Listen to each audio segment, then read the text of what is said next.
live. Lived in peace and prosperity. Hello, and welcome back to another Kingdom Come live stream. This one has been a couple of days in the making because, well, frankly, I've been feeling a bit under the weather, but I'm feeling a bit better today, which is good. I just need to just very quickly check something on the sound, though, just a second. Apologies. There we go, that's better. And we're ready to go. Now, my understanding is that we're about to hopefully come across the friend of Lubos who lives not too far from a lovely mill on a hill.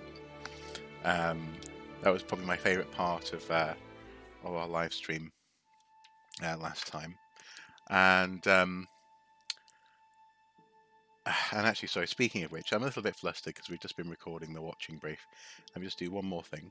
Just take the image off the screen for a sec. And in hunting down Lubosh's friend, we ended up his accomplice, I should say. We ended up coming across this lovely mill on a hill, where I was suggesting that I wouldn't mind retiring in game actually at some point, if the means ever become a possibility. So yeah, I'm looking forward to continuing. I just need to share the live stream on my social medias. Just a second. This is not how I wanted to start things. Basically, this afternoon we just finished recording the watching brief, and we had truly terrible internet signal. So actually, we're going to have to do the rest of the watching brief tomorrow morning, which was not what we had planned, or what I had planned in particular. So I'm a little bit stressed out about that. But here we go. Dunk, dunk, dunk, dunk, dunk. Voila. And we are back. Excellent. And there we go. Back in the game. Back on top of things. Although, sorry, one more thing. I need to click on that and that, and there we go. And here we are in the rain, in the barn, and the lovely mill, the windmill, is just over here. So it's a very pleasant place to be. And our miller is actually awake now. Oh no, this is a villager. Can we talk to him? Let's see what his view on things is. Good day to you. What do you need? Good day, sir. I'm looking for Timmy. Do you know Timmy? He's a big man A complete numbskull? Aye, he works here. Or he used to, I'm not sure. He vanished a few days ago. As far as I know, no one's seen him since. But try asking his sister, Mirka. She works Sister here Mirka. Okay, cool. Wonder where his sister is. Now, this isn't the guy who was, I don't think, sleeping in the barn. He kept on telling us to go away. Hello, Beck. Hello. That was a slightly frantic start to this stream there. Weather is reflecting the current weather here. Oh, okay. Sympathetic. What do they call it? Sympathetic or empathetic fallacy? It's a literary device, I think. Good afternoon, Barath. Good afternoon. It's nice to have my voice back as well, following a couple of days of a bit of a cold. But I'm also just happy that the internet's working for this stream because, like I say, we had a heck of a time trying to record the watching brief this morning. Well, this morning and this afternoon. Now then, we're looking for Mirka, the villager's sister. Is she in here? Open. This is a cupboard. Villager Mirka. It's interesting that the villager just is called villager. I don't know anyone like that. Because I am a simple person from the southwest, apparently. Southwest England, from Somerset, something like that. But others know him. Someone wants to kill him, so Hanush sent me. It'll be better all round if you tell me.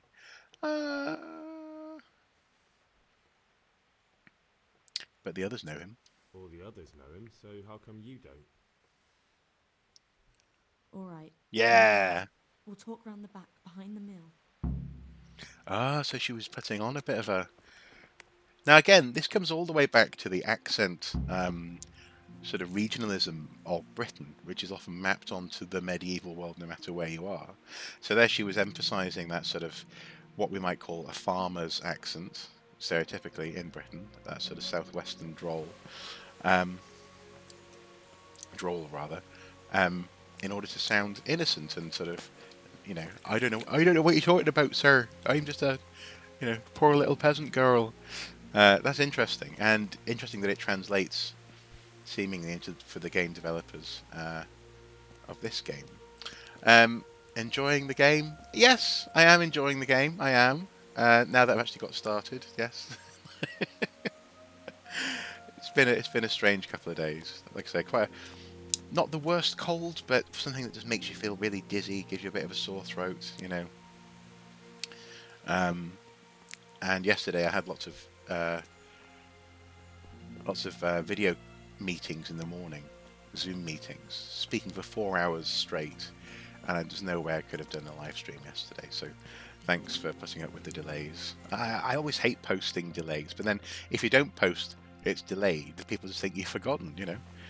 It's a lose-lose. Where's she gone? Did she come round here while I went round there? Don't crouch. Or did you say round the back of the mill? Might be round the back of the mill. My mistake. Where would you like this sequel of Kingdom Come to take place? I'm hoping for a reveal of Prague. However, I wonder how the engine would handle a location that large and populated. Well, the thing is, a location like Prague could be done as a series of quarters, couldn't it? You could do some clever things with the different sections of the city as their own sort of digital biomes, almost, couldn't you? That's fine. Stream when you can. Shouldn't have to stress or put yourself out for us. No, I know, but I just like to try and keep a regular, keep the content coming, as they say. And sometimes I just feel bad for saying I'm going to do something and then not being able to do it. That's all. But anyway, Mirka, hello. Here I am. Nice belt. So, why all the secrecy? Nice What do you want belt. from Timmy? Can you tell me where to find him? Promise me nothing will happen to him. Why do you care so much? He's my My brother. He's not very smart, you see. And he's always getting led astray by his no-good friends. And now there's some right peculiar characters looking for him. Who are they? I don't know. But they look like cutthroats. And they said some strange things. But I didn't tell them anything. That's actually quite a nice dress, But actually. sooner The or cut of later it is I'll quite find him nice. anyway. Tell me where he is, and I'll take care of him. Into which I've seen lots of... Sounds a bit strange, but I've seen lots of ladies in early medieval dress, Okay. Oh no. Sometimes it can be quite difficult to wear a simple dress well,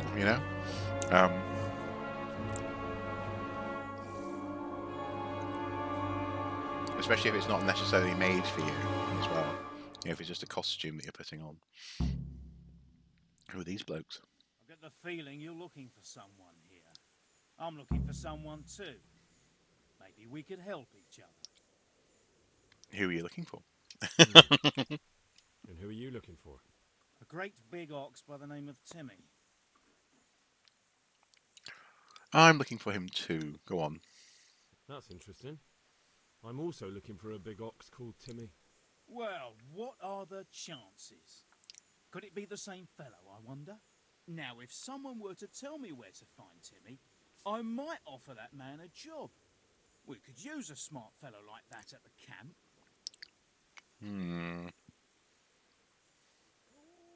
He's in Rattay. I hear he's hiding in Rattay. Oh, yeah? Where in Rattay? I don't know. You'll have to find him yourself. Sounds like a pile of horseshit to me.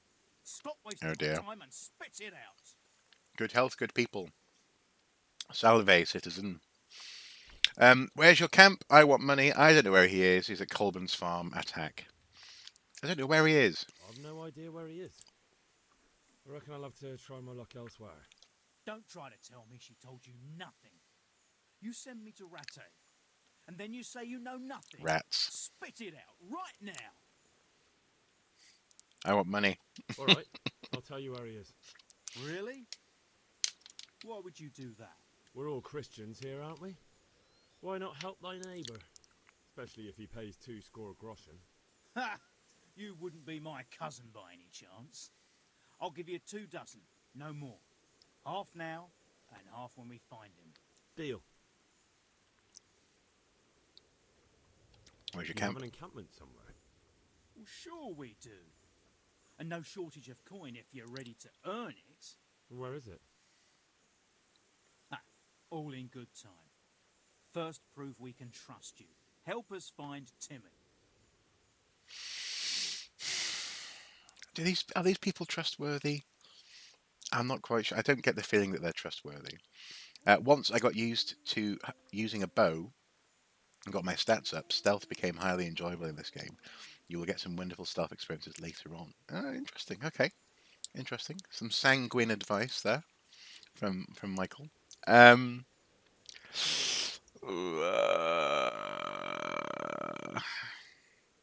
feel as I'm handing someone over to the.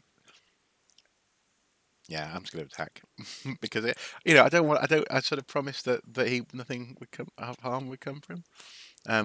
Want the real answer. Why does this game have poor talking animations? Oh yeah, that's a good question. Presumably, it's to do with regionalization. It's different areas will have different modes of speaking and different rhythms of their mouths. Attack. You don't know when to give up, do you? The one who has the upper hand does as he pleases. Boy. True. Only you don't have the upper hand. Well now, look what's coming crawling out. I'm gonna get killed so much here. I really am.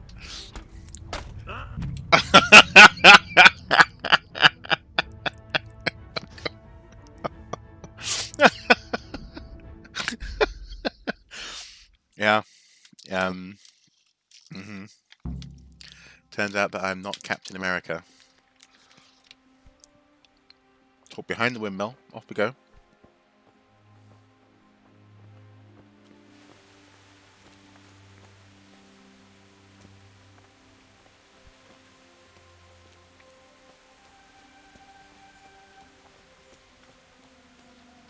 Oh, sorry, Michael, for stealing your thunder there. But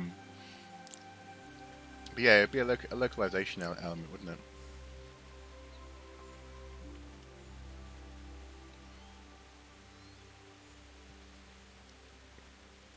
Come to me. Come to me.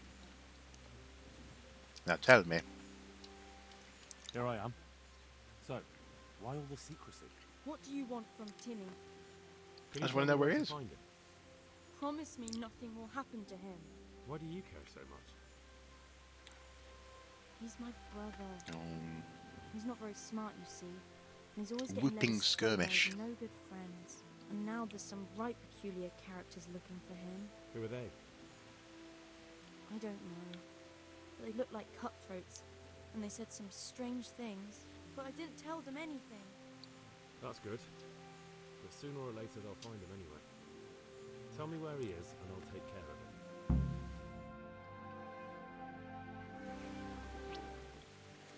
He's hiding at the Colburn farm, over by Merriad.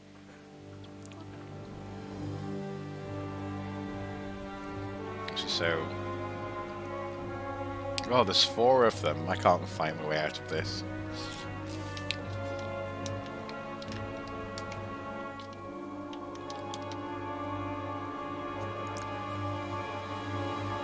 I like the look of the guy, though. I mean, in so much as character-wise. I've got the feeling you're looking for someone here. I'm looking for someone too. Maybe we could help each other. Maybe we can.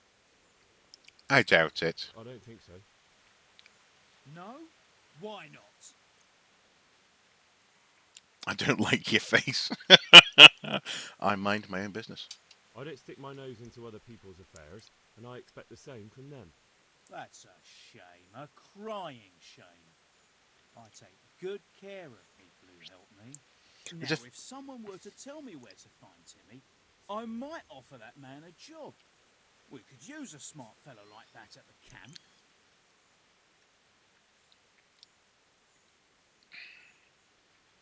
Presumably the ratte thing isn't going to work. I'm going to say I don't know where he is straight away and go from there, I think. I've no idea where he is. I reckon I'll have to try my luck elsewhere.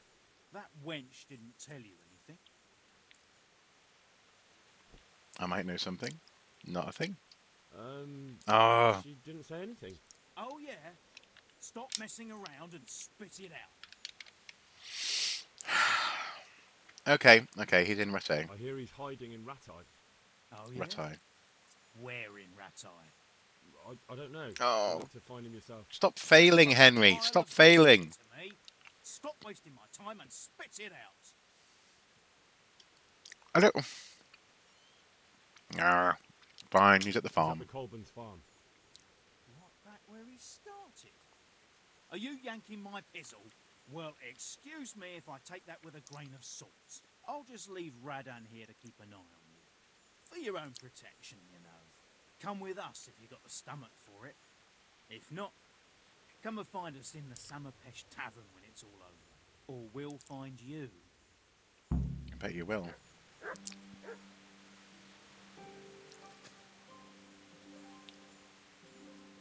Hello, Radan. Let's have a look at this.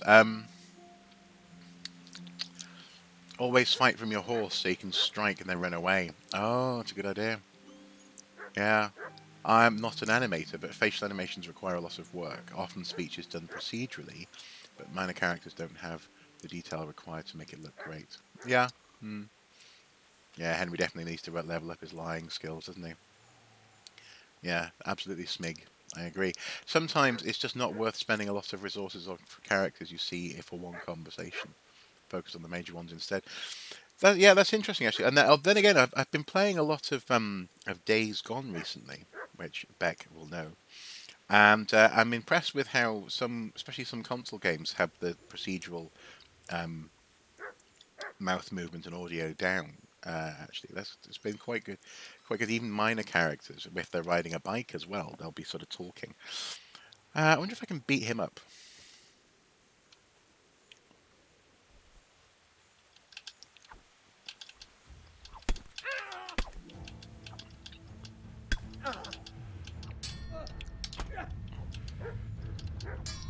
I haven't got my shield. Can I get my shield out?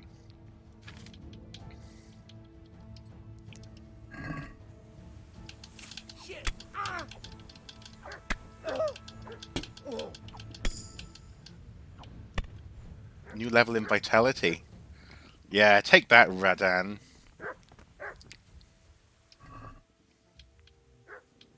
Yeah. I wonder if that means I'm going to get beaten up now by those guys. I'll take that. Take your Grushan. And your apple. And your lockpick. Did you say X? Oh no, I'm carrying too much. I'll drop this X.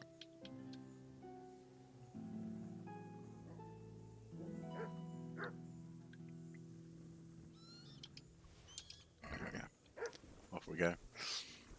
They will kill him if you don't stop them right now. So we talked about Marble Fun.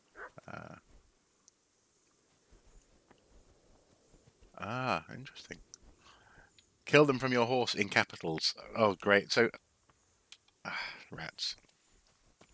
Great. I've messed up, haven't I? Timmy's gonna get deaded. Yeah. Yeah. Where did they go? I have no idea where they went. Yeah.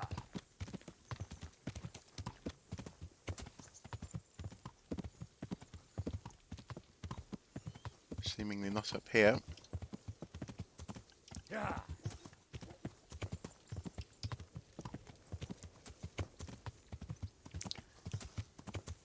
I don't want Timmy to die.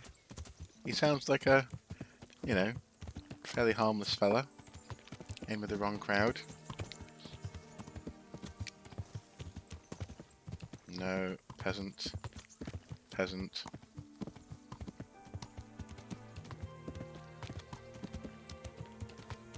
Oh dear.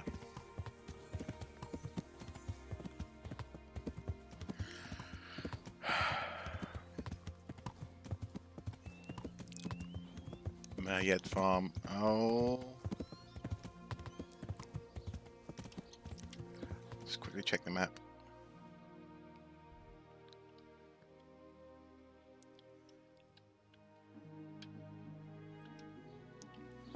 Yeah.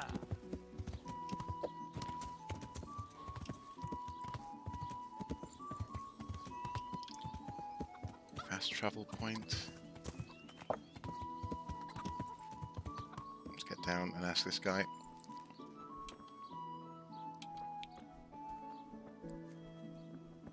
Like, can't I call on my superiors to help me? Oh, I'll put my weapon away then. Yeah.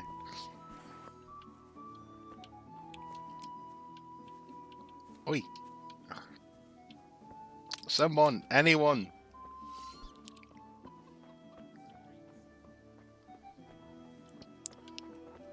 No, can I talk to me? Talk to me!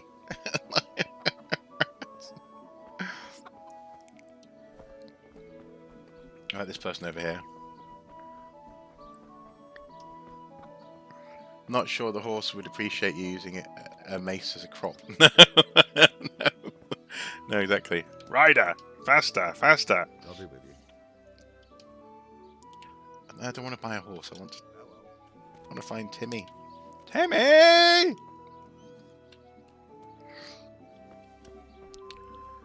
I've just murdered a mafia type person. Timmy! No, I don't want to lockpick that door. Ah, okay. To anyone else who'll talk to me.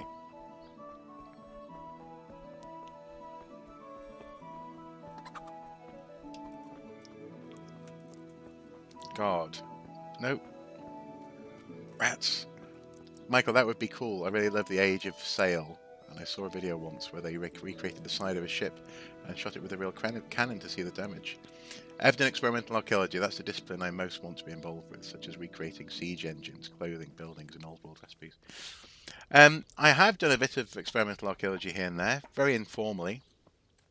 And the food stuff is quite interesting to get into. I would love to get back to doing that, but that's something that's in the pipeline, as it were. Modern History is a channel created by my boss who explores a lot of medieval parts of life back then. Yes, exactly. Yeah, Modern History is a brilliant channel, a far more popular channel than mine, with some wonderful production values. No, no one's talking to me. There you go, I'm on private land now. I'm on private land. Probably looking a wee bit flustered. This man took part in the massacre at Neuhof, and he was punished lawfully. Reputation gained. What? What? Who did? Like, I'm massively confused. I don't want to pickpocket the villager.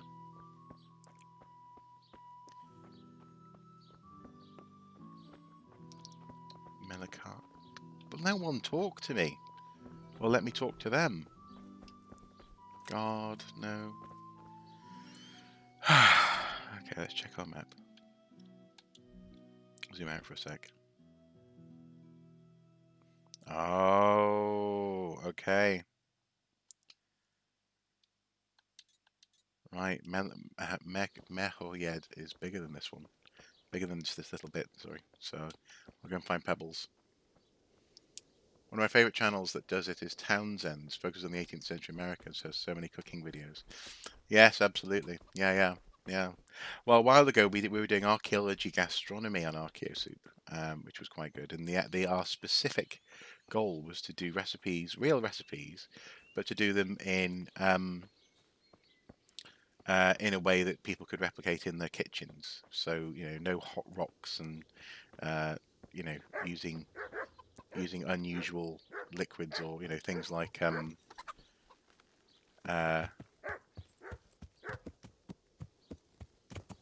oh, what's it called? The Roman fish sauce. That the name escapes me now. And that was quite good fun. I really enjoyed doing those. But if I was to return to it, I'd like to do something a bit more period. Maybe film someone else doing it. I want to do some experiments involving, for example, burying bones and observing how they change over time. For a bit, there are places that do that with real bodies, actually human bodies, which obviously ethically I'd have trouble doing that. It's certainly in my back garden, so yeah. Garum, that's it, garum. Thank you. Precisely, garum. This is like the time machine when the sirens sound and Aloy just walk into caves ignoring the time traveler. Yes, exactly, yeah. What's going on? Right, okay, I'm going over here. I'm distracted by the chat, and I'm not focused on finding Timmy. I don't want Timmy to get murdered just because my lying skills were subpar.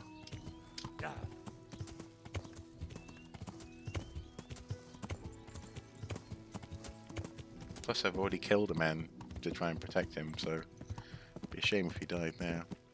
Is everyone here an archaeology major? I found this channel through my art professor, who's showing the A to Z of archaeology videos. Oh, nice, cool. That's a good question. I'm not sure. I am, or was, an archaeology major. Now I'm just an archaeologist. Although far from major. Yeah. Aha! Oh, don't go into the bush. I told you, I'm just flustered today. I'm completely not with it. That's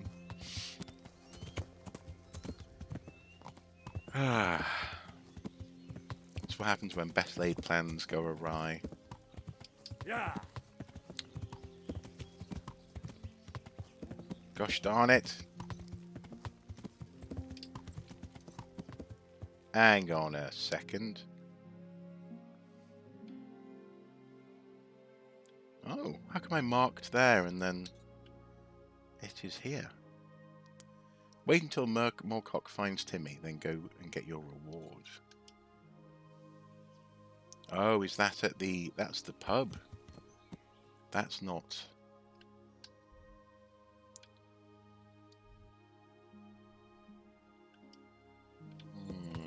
Yeah. I'm gonna head up here. I don't want to necessarily get my reward. An reward for that.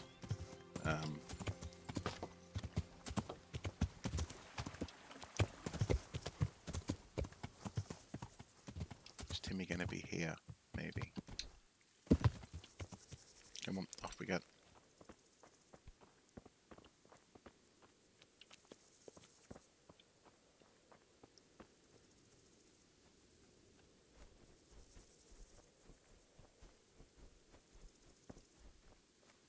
There's a horse.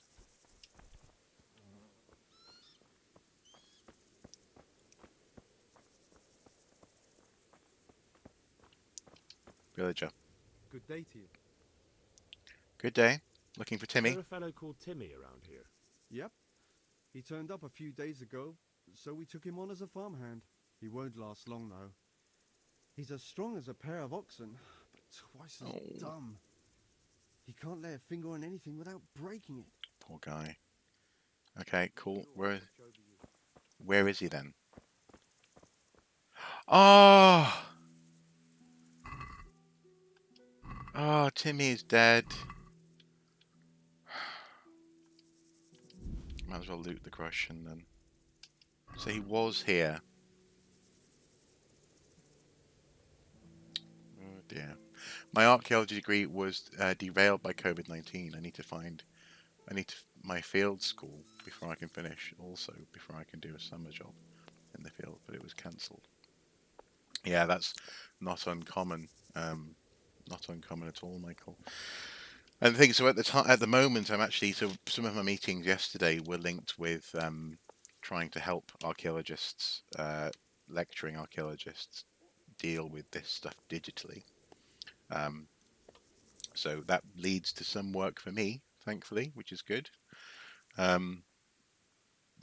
Technically, it'll be the first work I've had since March. The first paid work, anyway. But there's some stuff that you can't replicate digitally, and what digging is one of them. Dig Ventures have done quite a good job on, certainly of making it clear on Twitter how they're handling COVID-19 restrictions. Gutted. But yeah, lots of field schools are struggling to catch up, not least because an awful lot of field schools essentially are being, run by, if not volunteers, then people who are doing it as a side part of their main job. So that they won't necessarily be a budget for that sort of stuff. I guess I better go and meet so and so for my quote unquote reward. Maybe I'll be able to mark him for find out more about him, and set my captain on him. Perhaps, who knows? Interesting that garum had two types. One without Malacia. What? Oh. Yeah. What? Who the? Malacia or crustaceans, and one with. Suggests Jewish and Roman civilians living side by side. Well, potentially, or it could just be some people were allergic to shellfish as well. That's a possibility.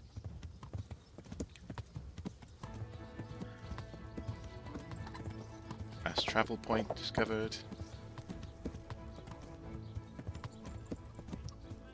Tavern. Off we go. I hope that guy isn't following me. No, okay. Where's the tavern?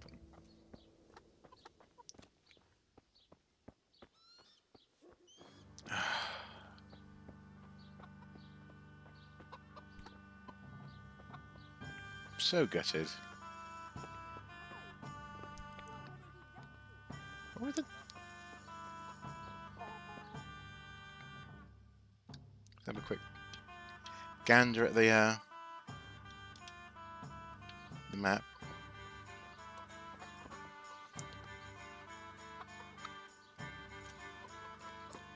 Oh. Someone describing the crime in there. How do we get in there? What's going on in there? Although I've actually preferred classical and medieval though, so I'll be doing my masters elsewhere.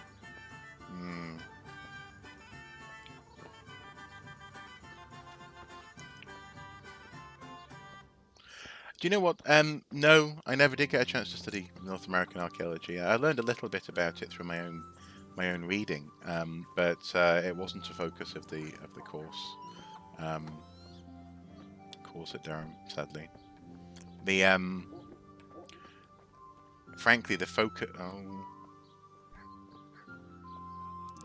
innkeeper. There he is. Hello. He's going to ask me where his friend is. We meet again. I was hoping you'd help us out with Timmy, but never mind. Tell me though, what were you looking for? He owes me money. He owes me money and he's not paying up. So I thought I'd gently remind him. That didn't work out very well, did it? He won't pay you now. It's true you've shown what you can do. Timmy could testify to that. If he wasn't chopped to pieces. Unbelievable. Maybe I do have a job for you. What kind of job? The kind of job you don't ask too much about. Unless you ask, the more you get paid. There's a series of gestures in this game, isn't there? There's this sort of the emphasizing point. There's like the two fingers emphasizing point, you know. And then a few others that everyone seems to share. I'm not interested. Sorry, nothing personal. Sounds like lots of fun, but I'd rather stay alive. Ah, I reckon I must have overestimated the size of your balls. Well, maybe we'll see you around. Maybe. Come on, boys. Exactly, find the bandits' camp. And revenge will be ours. But yeah, the focus of the course, certainly when I did it at Durham, was much more on very specifically British insular archaeology. And even then, Ireland suffered for that as well. It was mentioned in the context of prehistory, so the Boyne Valley tombs, for example. But not much else elsewhere. And I think that's a bit of a failing of not the course, but certainly of British archaeology, and it sort of points to some of the amateur origins of our field. I mean, it's only been really just over 100 years that archaeologists have been doing archaeology in the way that we now do it, and it all came up out of hobbyists, essentially, in different parts of the country, different parts of the world, different approaches, different objectives. You know, so your Schliemans, for example, you know, they're interested in improving classical mythology and so on and so forth. Whereas your Vere Gordon Childs were interested in examining economic systems in the past, and so, you know, eventually, when it comes down to creating a culture in Britain, do I visit museums daily? Certainly not this year. No, definitely not. You can't. You know, lots of them haven't been open for most of the year. But when it comes to sort of, you know, creating a coherent British archaeological culture, on the one hand, you have sort of the remnants of empire. So there are interests in the Asian subcontinent, in India, and so on and so forth, and also in the classical world. But on the other hand, there's a sort of there's a lack of interest in former colonies, I would argue. You know, so for example, America, North Africa is seen as slightly fringe, although there are British archaeologists who specialise in it in that place or that part of the world, and also sub-Saharan Africa, and Ireland for relatively recent political reasons, i.e. the past century or so, just isn't focused on. And you know, in America, I think it's sort of folded into that kind of thing as well. And that's, like I say, that's no one person's fault. That's cultural, I think.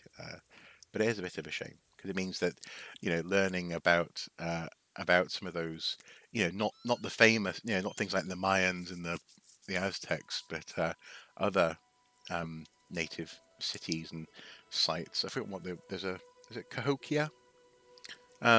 Sites like that, I've had to do essentially independently, you know.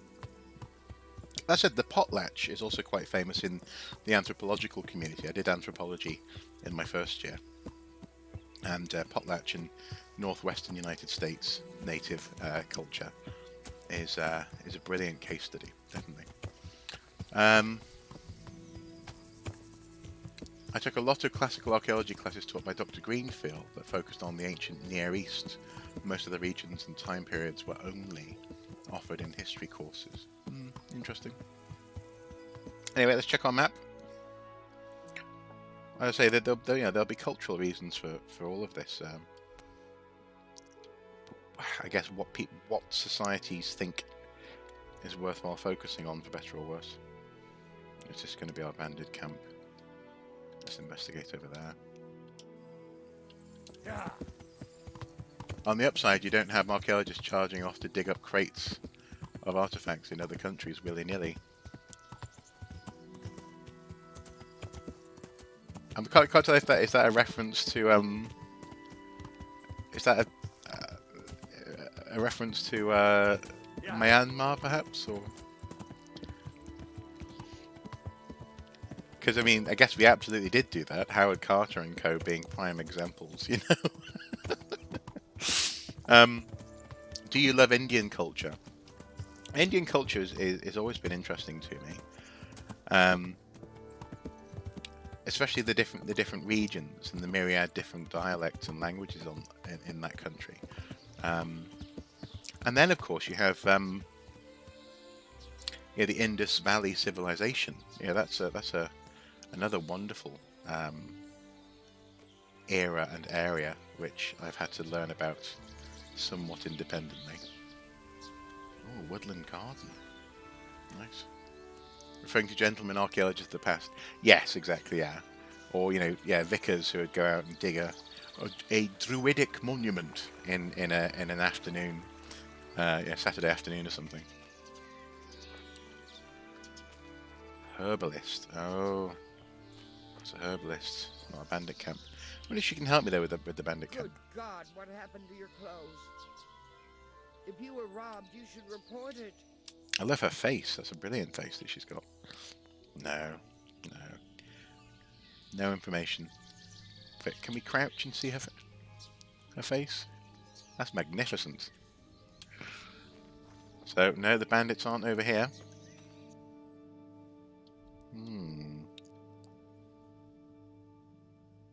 Might they be up here? Put another marker, I guess. Somewhere in the forest here. Let us attempt to get rid of some of the cloud obscuring the map. Because I want to see these bandits come to justice, or simply come to the edge of a blade. If I can find my horse again. Pebbles! There you are. I think we can all agree Henrik Schliemann was the worst archaeologist. So that sounds like a children's book. The worst archaeologist. Here's Henrik. Henrik is determined to find something. He's so determined that he's going to ignore all evidence to the contrary and say that he found it anyway. Henrik is the worst archaeologist. Although he's an example of how sheer force of will can make, make and force narratives upon sites which even today are difficult to unravel. I mean, a lot of stuff from archaeologists back then did similar. I mean, Crete, on Crete with Knossos, etc. That's interpretation being absolutely forced on the site. No, that's a ravine. Don't want to fall down the ravine. If I were a bandit camp, where would I be?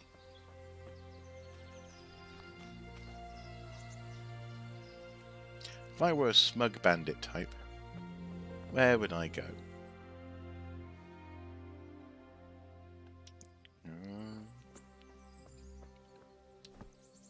Oh, I just jumped onto my horse. Ah. No.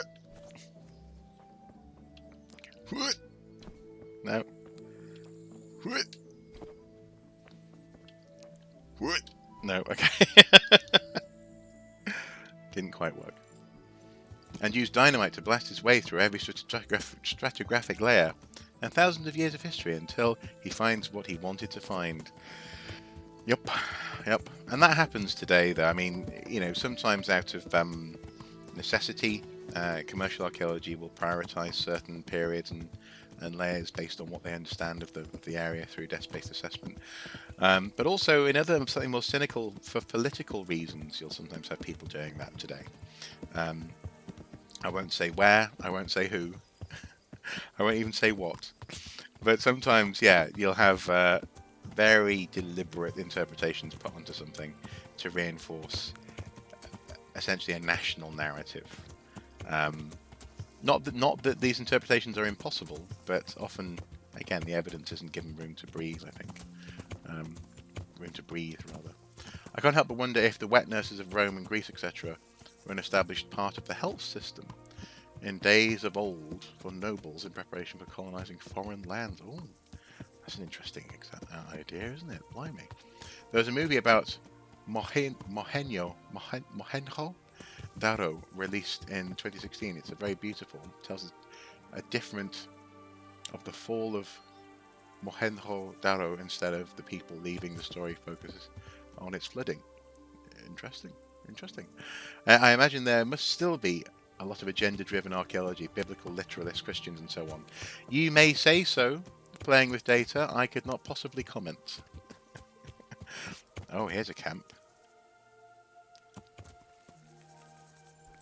Let's investigate this. Maybe these guys will have seen someone camping in the forest. You right, mate? You seem to be stuck on a rock. You're stuck between a rock and a hard place. Is anyone here going to talk to me? I mean, I'm in uniform, so hopefully I'll get some. I won't just get short shrift, as they say. Oh, eat from the pot. Yummy. That's a guard. Is anyone going to talk to me? Guard. This looks like a staging, staging position for war. Guard. Can no one talk to me? Guard. Oh. Yeah. This is something that sometimes bothers me about this game. There are so many people here who you just can't talk to. You can't even say hello, good morning. Combat arena. Okay, fair enough. Guard, guard. Guard. I quite like the camp though. It's quite nicely designed. I'm liking the look of it. Something which I think is probably a good rule of thumb for design at these sorts of periods is keep it simple. Simple solutions, especially for camping setups. Still stuck on that rock, mate. God, there's no one here to talk to. Unbelievable. Unbelievable. Archaeologists in Saskatchewan, where I am, had to adjust their methods and views due to cultural and political reasons in order to reconcile with Aboriginal peoples. Interesting. So is that sort of especially when it comes to how one searches for example, human remains, or if one comes across human remains? Was it to do with access to land and grievances therein? No, that whole thing is actually Samopesh Woods. Did I pronounce that entirely horribly? Saskatchewan.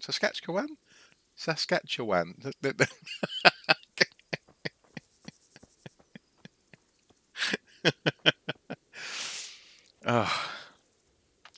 A Welsh tongue is a talented tongue, but sometimes one does need guidance.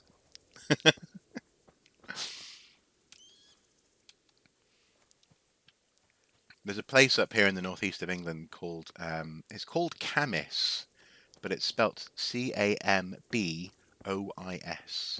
So it looks as though it's Cambois. It looks like it's a French word almost. And often when people first come to the area, and I fell into this trap as well, I was like, Cambois? That's not a very northeastern sounding name, but it's said Camis. So sometimes letters, especially, and I have Irish family and I have Irish friends. I'm allowed to say this, but sometimes Irish place names and the pronunciation of letters bear little resemblance to how they sound, especially if one's coming at it from an English or indeed from a Welsh perspective. So yeah, sometimes writing and sound don't necessarily match up. Saskatchewan. Saskatchewan.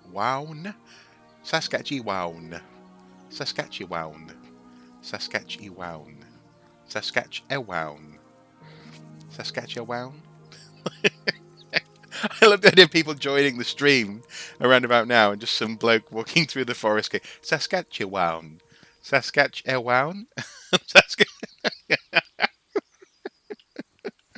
Maybe he's doing some sort of magical spell. Is he trying to find the camp through magical means? Oh, so we cleared a little bit of that. I don't know. Maybe we're just never going to find those guys again. The old at the inn in the glade has a job for me. And that's stealing a waffen rock from Talmberg, isn't it? Don't necessarily want to do that. That's our herbalist. That's a very steep valley down to... Maybe if I go down here, I can get into the valley from below. Possibly. Because actually from those things, so from the pub, and it was this pub in Samapesh, they headed... Actually, that's a good point. I should probably go in the direction that they did come from, if I didn't already. A rather than E. Saskatchewan. I once had a railway employee openly mock me on the phone over my attempt to pronounce. Are you saying it was harrowing, or is that how harrowing? Was it a harrowing experience, or was it pronounced harrowing? Because I'm not sure. Should that be Godalming? Should that be harrowing, perhaps? In a ton of American shows and cartoons, when they want to use the name of a place nobody knows about, they always say Saskatchewan. Wow. Right, where's my horse gone? Pebbles. Actually, I can just whistle from a horse. What am I talking about? And like Slender Man, he appears. There we go. Ah.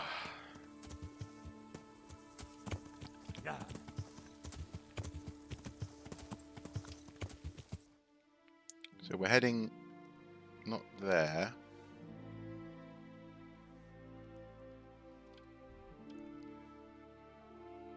But yeah, here. They headed in this direction. So maybe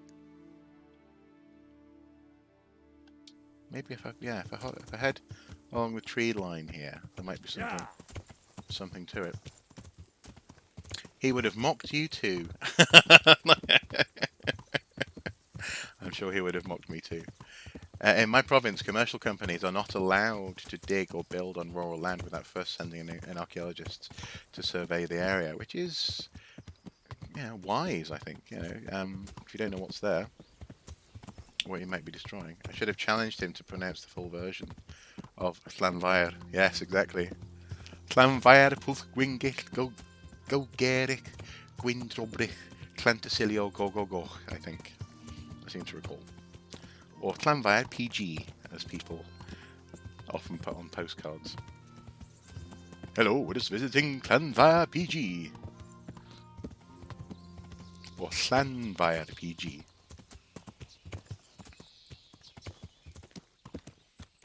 Which then, my brother and we called it PG Tips. Oh. Interesting. We can't go that way. Is that the edge of the world? Have we reached the edge of the no? Oh, my horse is caught on.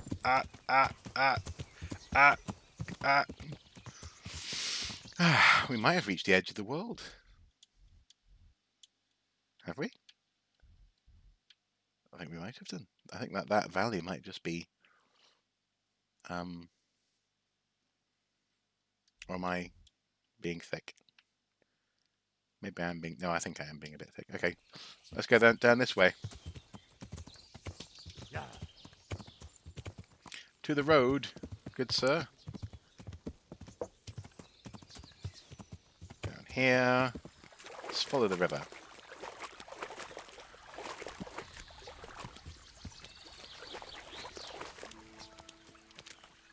Oh, look at this. This is quite pretty, isn't it? I live in Saskatoon, where different tribes came together for thousands of years to trade resources and tools and marry and have feasts. Interesting. And that's the thing, that's one of the things... Oh my God! I can't play and read at the same time. It's like drinking and driving. Don't Don't play and do the comments at the same time. The chat. That kind of lifestyle's always interested me, actually. It's one of the reasons why I love the Mesolithic in Northern Europe. Coming together at certain times of the year and then splitting apart into the landscape. It's always, feels as though in some ways the Neolithic did an awful lot to settle us down in one place and narrow our view of the world and each other, indeed. Bye-bye, Badath. Take care. No Mabel's is a Minecraft wolf. Michael, is the Canadian winter too cold? That's a good question, isn't it? We have an Aboriginal museum called Wanuskewin that sits on the main site. Sounds like it's worth a Google. Okay, this is just getting ridiculous. I heard that there was a camp somewhere back. This is going to be like Blair Witch, isn't it? Well, you brought us over here because you heard, oh yes, back there somewhere there's a graveyard. I need to watch that film. It's been a while since I've watched it. I don't know. Maybe could I follow this tributary down to the river and then north? Let's see what happens if we do that. I'm not sure if this is fair on my poor horse to do this, but Sasso Woods. Ooh, Sasso Woods. We've been in a different part of Sasso Woods before. Hello, right of centre left. Aha! The river! Aha! Now, there is logic behind what I'm doing. I'm not just mucking about. I mean, I'm trying to square off the map and see if I can see where that camp might be, because I feel the need in my bones to bring justice upon those horrible people who murdered Timmy. He didn't deserve that, no matter who he fell in with. Should probably put my mace away before I go into that house.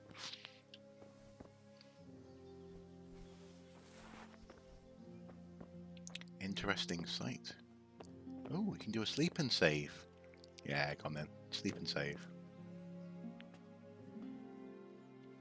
Maybe I should start calling real life sleep and save. Sleep and save. I live in the Northern Plains region where there is no natural barriers to block winds, so winter can get highly cold and blizzards are common. January is the coldest month. Well, yeah, presumably with the blizzards, yeah, I guess you would feel that, and presumably that must mean that actually traditional low dwellings like this are not uncommon, where cold air, well, often there's a low pit, isn't there, as you go in. So if this was, you'd have like a pit here to trap cold air before you actually got into the building proper, like an air sink or something like that as you go in. Siberia is a fairly similar climate, though it can reach much lower average temperatures.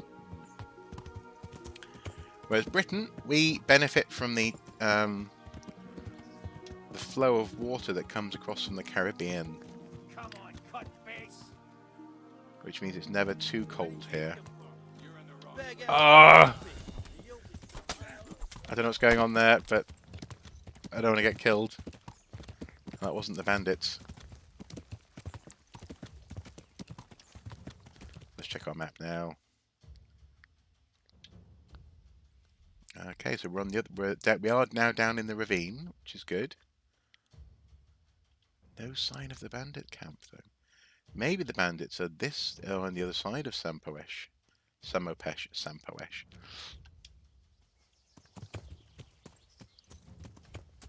Yeah. Excuse me. Not many permanent dwellings in this region before contact period. Most permanent ones are further west or east. Interesting.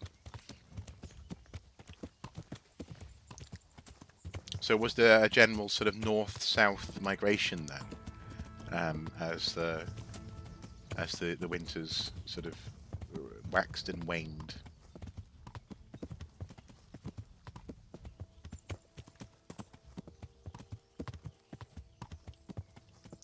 This live stream feels like quite a good conversation and not necessarily the best gameplay.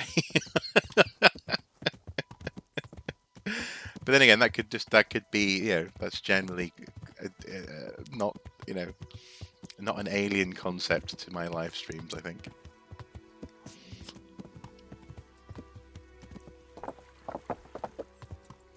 Ooh, what's that? Oh.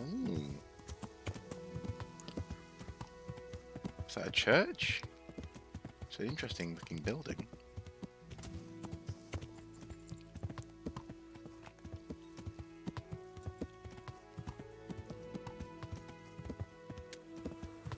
I mean, just look at these dwellings. They're so, again, sort of archaeologically, I find that, oh, that's a rubbish dump. I find some of this stuff really interesting, especially the way that.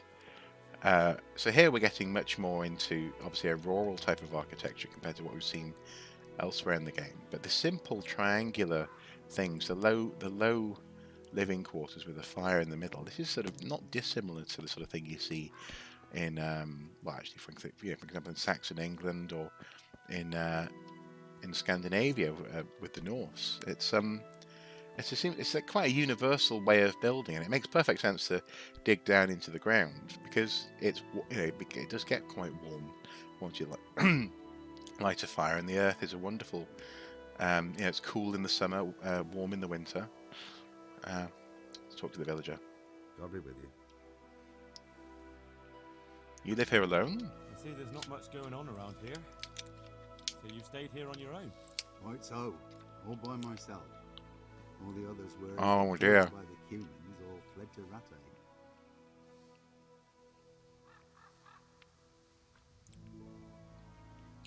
Towards this Chill can't go to the world so pretty to watch.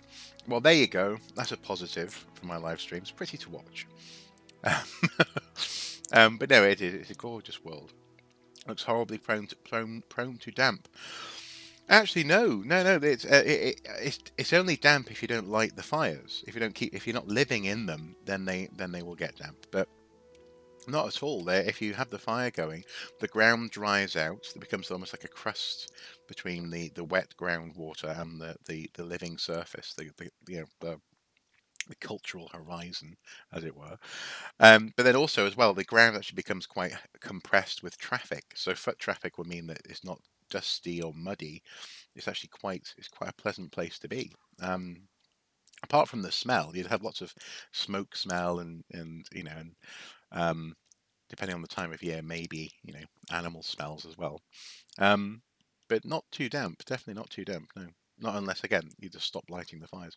How come you've stayed here alone? It's a terrible thing that happened here. When will people come back? I saw the mess they left behind. Savages. It was horrible. People tried to find shelter in the church, but them dogs was waiting. They knew too well that's where folk would try to hide. Yeah. Where did you hide? By the grace of God, I got my family away into the woods. And I don't see your family with you. I hope those bastards didn't sniff them out. No, it takes better man than them to track me down. I sent my wife to Rattay with some others. How come you've stayed here Sorry to alone? hear that. And what's keeping you here, alone? My older brother ran away with the wandering players, so when our father was on his deathbed, he made me swear I'd never leave our home. I can see you took your vow seriously. I did. And it's starting to get dangerous around here. Again. The Cumans. If it were humans, I'd grab an axe and that would be that. But a week back, some rabble made their way through here. They begged me for food, and mark my words, they weren't taking no for an answer. If they'd been just a tad hungrier, I swear they would have stormed the cottage. There are gangs like that around, true enough. When will the people come Do you back? think folk will ever go back to their homes? Oh, I don't know about Skallets, but the folk here are sure to want to come back. The only thing they're missing is spiritual support. Do you mean the priest? Indeed. Oh, do you need to When find a the priest lands to are come poor, here, maybe? Noblemen fight to protect their property, but simple folk want someone to tend their souls. Of course. But it was the Skalitz parish priest who ministered here, wasn't it? He did, but there's been no sign of him since the attack. Or at least he's definitely not in Rattay among the refugees. That's true enough. I didn't see him there. But if you're interested, young fella, maybe you could help us find the priest we need here. I could do that. Isn't that the bishop's job? Isn't it up to the bishop to appoint a priest? Oh, you're probably right, but you don't seem interested in doing it. Why waste time finding a priest for a village with just one old fool in it? Yeah, you're probably right. I can ask. I can always ask. But I've really got no idea where to start. I can help with that. A few years ago, there used to be another priest in Skalitz. Simon, I think his name was. Simon. Father Simon. I remember him. That's the one who went missing, right? Aye. I don't want to spread rumours, but they say he was in love with his housekeeper. And then she died somehow, poor thing. Scandalous. Sodom and Gomorrah. Clerics today. They're men just like the rest of us, with man's passions. Well, to finish the story, Simon left the parish and ran away. You know that already. There was neither sight nor sound of him for a long time. Until this spring, he showed up here. And what's he doing here? That's just it. People say he's become a hermit. Oh, a hermitage. And where can I find him? I couldn't tell you exactly, but you could start by talking to that girl's parents. Well, they live on a farm nearby, and it's likely they know more. They may even have had words with him. I'll go and see what they have to say for themselves. Yeah. God go with you, lad, and I pray you find him. If some heathen stabs me in my sleep, I'd rather have a decent burial. Don't worry. I'll bring someone. A man of the cloth. Well, who knew coming all the way up here would lead to that? This really is a gorgeous game, though. Gorgeous. Golligus. Right.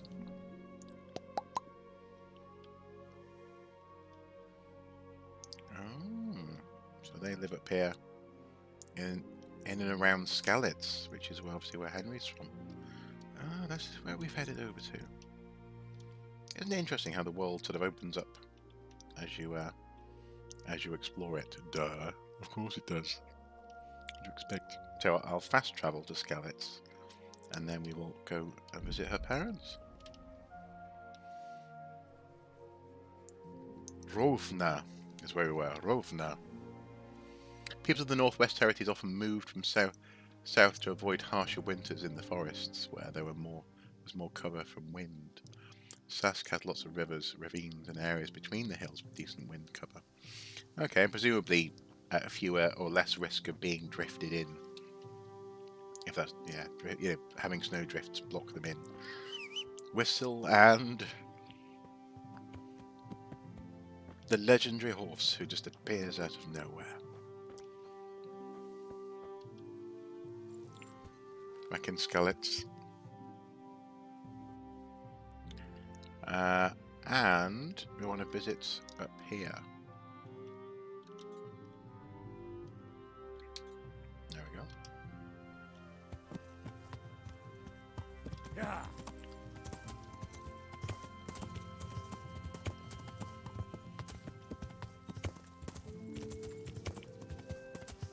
It's interesting how in this game no line is drawn on the floor or on the mini-map, you know. I'm trying to remember if I put the mini-map away in this game. I think I did, actually. But I always appreciate it when you're given room to explore. Who's that shouting? Oh. Who are these people? Do we want to be involved with this? Probably not. Oh, there's a Cuman body. Oh. I will take those Groshen. Do we have any more Cuman bodies with Groshen? Surely the bishop won't mind if I liberated some Groshen from the Cuman. No, I don't want to get involved. I'll just be murdered again. Yeah, they're all hostile. I hope the Elder Scrolls goes back to its roots and has world maps and a HUD like this game. It feels very similar to Oblivion. Yeah, yeah. And you mean without having lots of like a really busy compass and everything sort of pegged on the overworld map, this kind of thing. Yeah.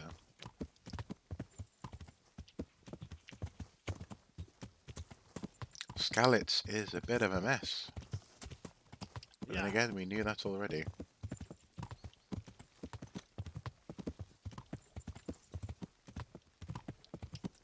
Ooh, that's a mighty hill. Have we gone past the house? No, they're all the way over here. It's strange how, yeah, this can lead to a slightly skewed sense of the environment, how it relates to the map. So as much as I enjoy just being free to look at the roads and all this kind of thing. Scavenging before the battle's even ended, bold move. Yep, no, that's what they call me, bold. I am bold. Skyrim was just so modernised and boring with no artwork present in any of the HUD menus. That's an interesting point, actually. Yeah, yeah. It was Skyrim in that sense feels a little bit more like the product of a sort of a post Call of Duty design aesthetic, doesn't it? Yeah. I think that makes sense. But that sense of what's necessary to communicate to the player and how to do it, I think has definitely come out of the sort of the would it be Activision and co, all part of that 7th generation of console games, definitely. Over here. Looks like I could use a sleep by the look of it.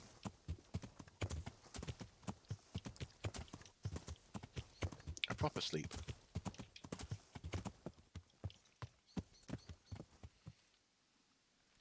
And down we get.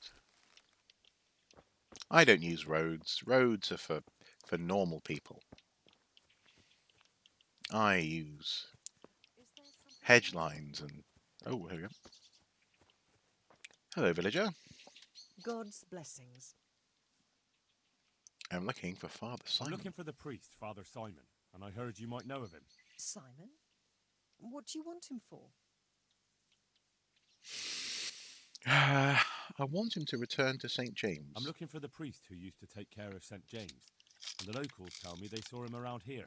I don't know if I can help you there. He'll never go back to his parish, if you ask me. Very well. What is it you want to know? Where is he? Where can I find him? He's said to be wandering around here somewhere. I heard that too, and I'm inclined to believe it, even though I haven't seen him myself. How come? Oh, lots of straw in your After hair. our poor Mary went to her rest, we used some of the money he'd paid us to put a cross up by the roadside. And lately, there's been wreaths of comfrey turning up next to it. I don't take them there, nor my husband neither. You think Simon does? Who knows? Maybe it's a miracle. I could believe anything. But there's not been fresh ones for a while, so perhaps he's moved on elsewhere again. I see. That's interesting. I'm not a huge fan of mini-maps. In most games with them, you just end up watching a line on the mini-map rather than navigating in the traditional sense. This is true, and this is something which I used to feel very strongly about. Well, still feel very strongly about in Red Dead Redemption, for example. But also actually in Days Gone that I've been playing. That mini map is definitely you just look at it in the bottom right hand corner. Although then again, the risk of wiping out on your motorbike means that you have to pay some attention to the landscape. I honestly would just remove compasses from every game. Yeah. Why do you even have to have a north? Ghost of Tsushima is great, where the wind directs you by bending grass, plants, and falling leaves in the direction you need to go. That's nice. That's quite elegant, isn't it? Yeah, that's very nice, actually. Where is that Can you tell cross? me where that cross is? Certainly. There are settling tanks for the mines to the west of Skalitz.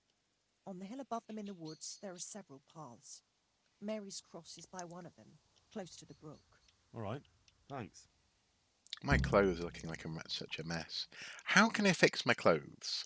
How can I get my clothes fixed? Because I'll be going. Very good then. they're And falling if you do apart. find him, let him know that we have no hard feelings. I'll tell him. Take care. Do you enjoy city building games like Caesar 3, Pharaoh, and Settlers? I do. Excuse me. I do. Although sometimes they can be a little tedious or stressful. But I like a nice balance between city building and resource management. Yeah, in those sort of the godlike games that you can play. Okay, so where the cross is over here. Now this is on the edge of the map. Intriguing.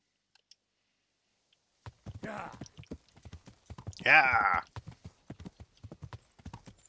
There's a tailor in Ratai, and you can buy tailor kits to fix it yourself. Brilliant. I presumed it must be some sort of tailor, but now, it's always nice to ask. Ask and you shall receive, as they say. Never hurts to ask.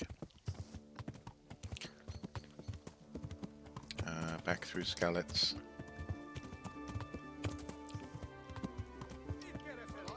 Oh no!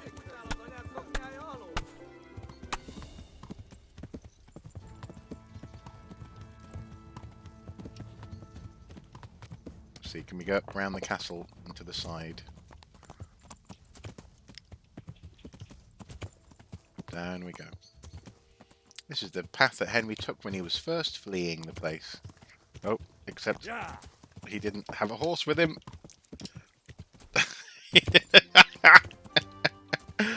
Come on, Pebbles. You can do it. Ah, Pebbles, man. Come on. Ah. Oh no, that isn't the path. The path is down there. Okay, this way, Pebbles. Oh dear. Oh dear.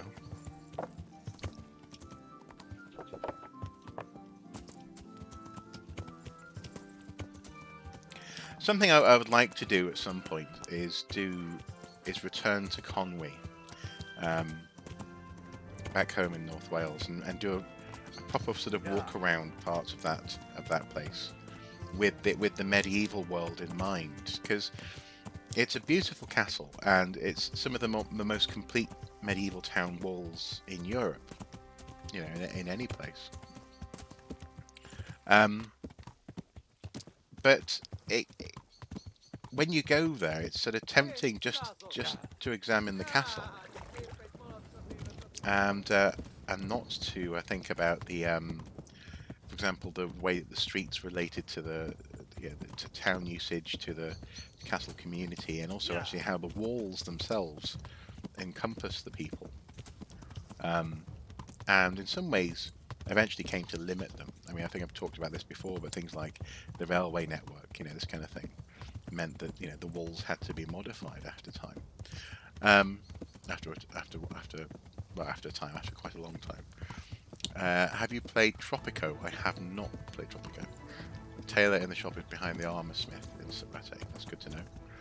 Thank you for sharing, good people. All the best for now. Take care, Gary. It's always a pleasure. I honestly recommend being a hoarder for now, and go back and forth picking up loot from corpses to sell. Well, I've definitely got the looting corpses bit down. That's not just because I'm an archaeologist. Oh, the poor horse is going to be tired as well, isn't he? I wonder if we can sleep in this barn here.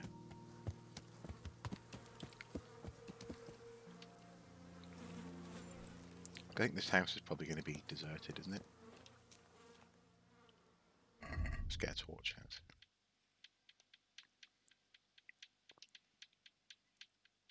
But yes, I need to fix my clothes, and it would be nice to check in with my senior officer, because I've been away on a bit of an adventure. No, can't sleep there. There's some smoke coming from the house or the house roof there, so maybe there's someone inside. Nope, no, the place has been ransacked. Okay.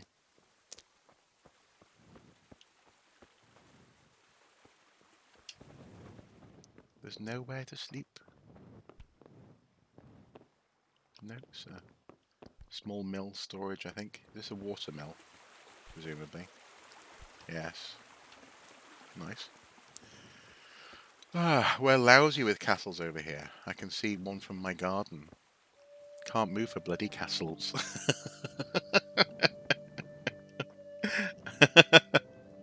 Indeed. And just to confirm, where is over here then? For you, that is. Very few castles exist in North America, such as a Spanish one in Oregon. Oh. Closest thing we get here are the big stone colonial Victorian fusion buildings we get at my university. Well, yes. And you know, actually, there's a story about that I often find myself thinking about as a sort of a. I'll just pause it for a sec, as a sort of a thought exercise. So my rugby team, my a rugby team from my university, went on an international rugby tour, and it took them through some of the Ivy League universities in the US. And one of them, I think, was at Harvard. Was it Harvard? Harvard. Was at Harvard, and they had buildings there that were built in in that sort of faux medieval kind of fashion, and they even built into the walls niches that turn up in, for example, Oxford and Cambridge colleges, and also churches and old buildings across the country. And the niches are there. They're almost like door shaped with round arches on top, and they're kind of they sort of mirror that shape in the back as well. So it's almost like I suppose a half a bullet shape, a very fat bullet with an arch slicing it in half, and you can put a statue into that niche, into that hollow. But in Harvard, they'd replicated the architecture without replicating the function. So people, for example, they can donate and buy a library space for the university, but they didn't think to use the niches for statues. And this was sort of pointed out by some members of staff to some of the Harvard lot, and obviously some of the historians kind of knew of this. But it was interesting to see that ostensibly medieval idea, rather, completely out of its context in North America. It was very interesting to hear about that, and in that sense, replicating without understanding, which was curious.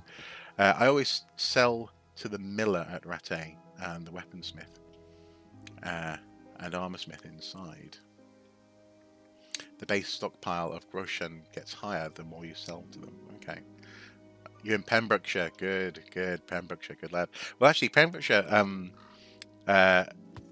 is a place which I haven't been to yet. I'm yet to go there, but obviously being a Gog, being from the north, my local castles were Flint and Rhuddlan, with Conway just up the road, and then obviously Carnarvon and Harlech and Beaumaris and this kind of thing. So castles, yeah, everywhere. That place looks great. The cliffs remind me of the scenes from Broadchurch. Oh yeah, I can see that. I can understand that. Yeah, definitely. Now I need somewhere to sleep. I need to. I had a wee bit of a sleep and save before, but it was nowhere near enough. Nowhere near enough. And Skalitz is not really inhabitable. And if I fast travel to I'll fast travel to here, have a sleep and save in the pub, ride back through Skalitz, see the cross, and go from there, I think. Pilgrim. You come across a pilgrim on the road who's clearly been taken across the bay. It's dangerous. Avoid. Oh, I failed to avoid. I'm very sleepy. Oh, okay, pilgrim. Now! Oh, rats. I knew it. I knew it. Mount, Pebbles. Ride. Hey, you bastard! What are you doing creeping around here? Ah. Ambushed. I don't want to surrender. Ride, Pebbles, Pebbles. Yeah. I haven't had enough of life. Come on. Oh, darn it, Pebbles.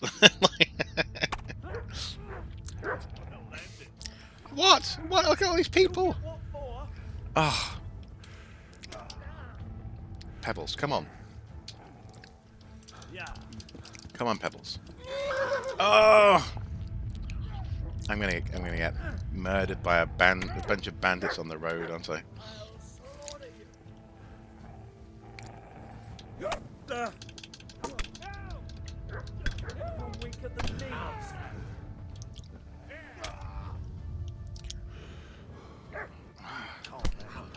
Ah.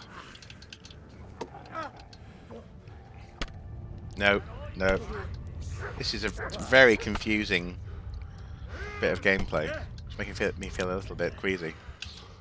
I don't want to beat the dog. Don't stop making me look at the dog. Oh. Yeah, game over. Died in combat. Whatever. Whatever. Ugh. I've never left Canada, sadly. It is a disservice to humanity that we let international travel remain so prohibitively expensive. Yeah, even travelling across Canada is expensive. Well, it's interesting, isn't it, how... Oh, well, they're back here again. Oh. Oh. It's interesting how... Yeah, that problem does seem to be increasingly universal, this notion of even in travel within a country becoming very expensive. I recently saw some data showing that Britain has by far the most expensive train network in Europe. Also, coincidentally, it's a train network which is privatised as opposed to in the care of the government. And also, interestingly, actually, the train lines that are in the care of the government here are tend to do quite well. Anyway, I won't come to too many conclusions there. But yeah, so it's interesting, isn't it? How we live with the common notion that, for example, we are freer and happier and more likely to travel than people in medieval times did. But that's not necessarily the case, you know. In both directions, you know, in so much as people in medieval times probably travelled more than most people tend to presume, and people now probably find travel a bit more restrictive than we like to think, particularly international travel. That said, though, also you can slip into unwarranted ways of thinking. So, for example, here in the UK, we tend to be, I think, a little bit more reticent to travel from place to place. And there are good reasons for this. But so, for example, but nonetheless, you know, when I've had visitors come over from other countries, Australia, Sweden, you know, the US, they'll sort of say, "Oh, let's go to London." They'll say, you know, whereas, you know, like coming from traveling from Newcastle to London feels like it's a prohibitively long distance. Whereas actually, realistically, you can do it in a day. It's not, you know, you can do it in less than a day. You can do it in 9 hours maybe by road, or 7 to 9 hours. But we tend not to, and I think it's partly because of the medieval world, and because of medieval roads, winding roads that are, you know, that are relatively tiring to drive from place to place. So it feels as though it's further to go from place to place, you know? It doesn't help that crossing from Vancouver to British Columbia to Halifax, Nova Scotia, is the equivalent of travelling from Ireland to Turkey. Well, that doesn't help either. Yeah, that wouldn't help in terms of distances. So again, that's precisely my point. Is that in that sense, travelling from Newcastle to London is a piddling distance. By comparison, and yet it feels prohibitive. I think that again, that's cultural. Cultural and tied in with the particular road network that our different countries have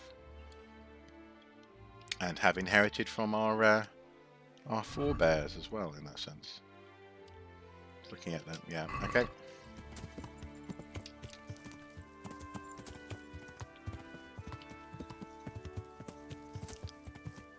I think something I would like to do, maybe with the next live stream, is I'd possibly like to maybe return to Ratai and get a little bit more heavily involved with the economic systems, because it feels a little bit as though I'm missing out in that sense. Imagine living in eastern Siberia, needing to take a slow train to Moscow. Yes. Ewan McGregor's Long Way Round was a brilliant TV series. Was it Charlie Statham? Is that his name? No, I'm getting names muddled up now. Charlie and Ewan. Really highlighted that sense of distance. And again, I think when he got home, he was like, "I'm never going to complain about driving across Scotland ever again,"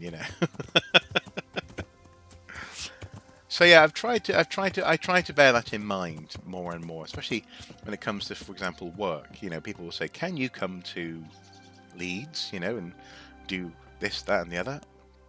Whereas previously I'd be like, "Oh, I don't know, Leeds." Now I'm just like, "Yeah, I can go to Leeds. It's not that far." Good evening. Obviously not now though, because it's 2020 and there's a pandemic. Looking for Father Simon. Father Simon, and I heard you might know of him. Simon? What do you want him for? In so much as I'm not invited places just now. That's no, St. James. I'm looking for the priest who used to take care of St. James, and the locals tell me they saw him around here. I don't know if I can help you there. Yeah, many years ago. He'll never go back to his parish to ask me. Very well. Many years ago. What is it you want to know? At least a decade ago, they did two actually. They did Long Way Round and the Long Way Down. So going around the world and also down. Was it to South Africa? They were going somewhere south anyway. I can't remember which, but that series wasn't as good as Long Way Round. What?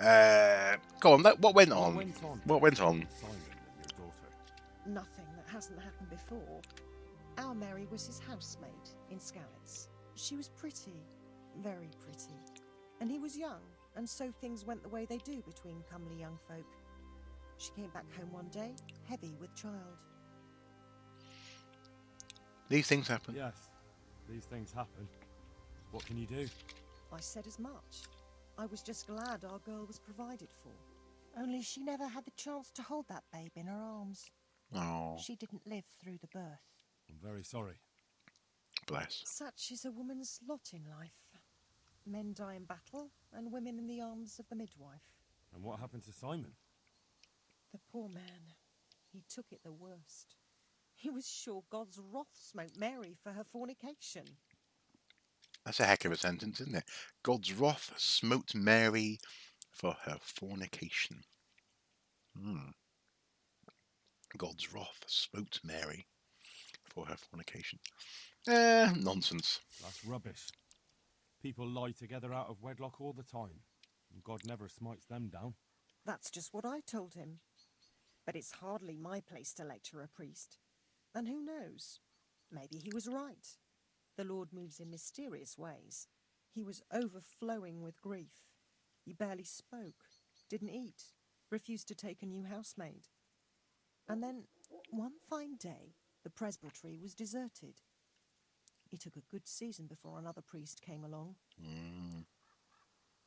Okay. Well, where is he? Where can I find him? He's said to be wandering around here somewhere. I heard that too, and I'm inclined to believe it. even though I haven't seen him myself. Excuse me. How come?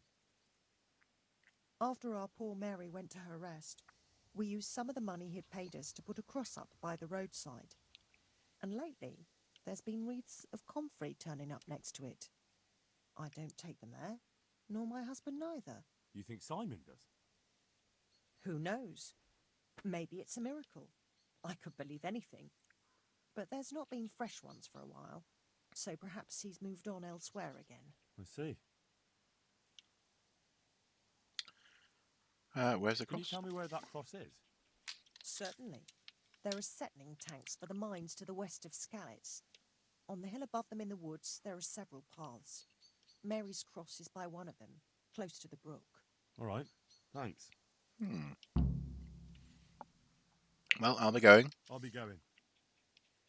Very good, then. And if you do find him, let him know that we have no hard feelings. I'll tell him. Isn't she nice? An open-minded mum. God be with you. You know, despite this, despite the slightly straw in her hair. Looking for someone? Well, I'm looking at the back of your head, love. Very large countries tend to end up with more casually usable domestic flights. Long distances get shrunk. If you can hop on a plane, much like a bus. In the US, it is so common for people to travel across the country, even permanently move. But it's very infrequent for someone where I live to decide to move to Quebec or any other province or territory.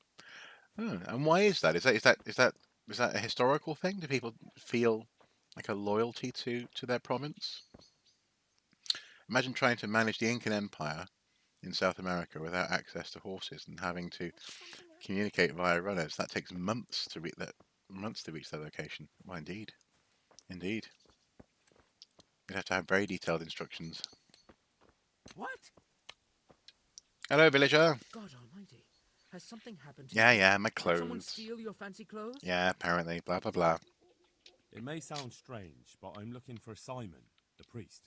Father Simon? I last saw him when he was paying me damages. That was back when Mary was still with us. If you want to know something, ask the wife. I don't have the time or the will to talk about that man. I understand. Thank you. So the father isn't quite so God be with you. easygoing with it. Well, thank you, villager. Can I sleep in your barn? No, apparently not. What in the... What's he doing? I think he wants to sleep in our barn, Mary.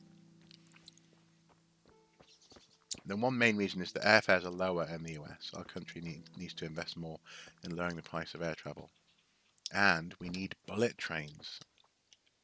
You guys need bullet trains a heck of a lot more than we do. Definitely. We definitely don't need a train from London to Birmingham that saves 20 minutes. But it's become a bit of a what's the word? Prestige project. And so I think they'll probably hold on to it until they really can't afford to.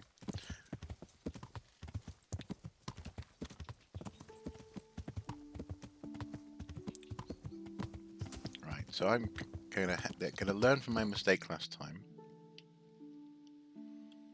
I'm gonna head to. Does Rovna have Rovna have? No, it doesn't. Mechayed has. No pub. Okay, it's gonna have to be.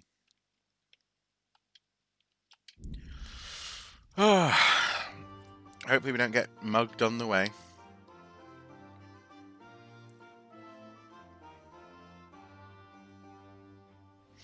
Most people have to travel via car, where it would cost me $250 in gas to go to Calgary.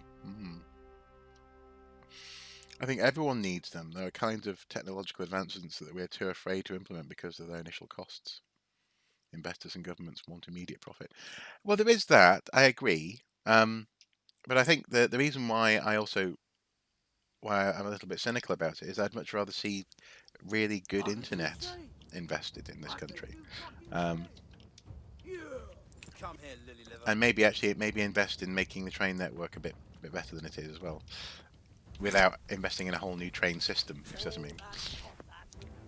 But these are just ideas. You know, I can understand why people buy into the HS2 concept. Oh, nice. Talk to the bandit. Give up your weapon, and you can go. Yeah. I think like building an orbital shipyard or a space elevator. Oh, absolutely. I'd love to see one of those built. Oh, look at me. I'm so tired.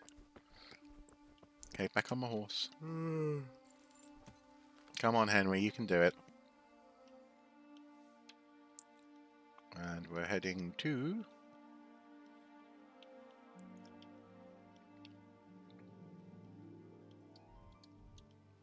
It's quite nice harpy music.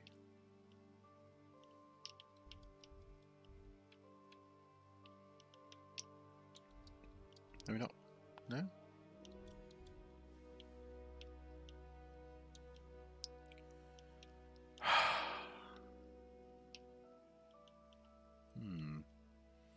Okay.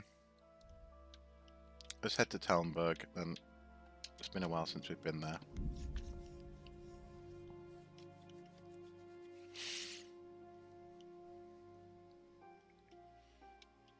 The thing is that we could do all these things at once. Easily.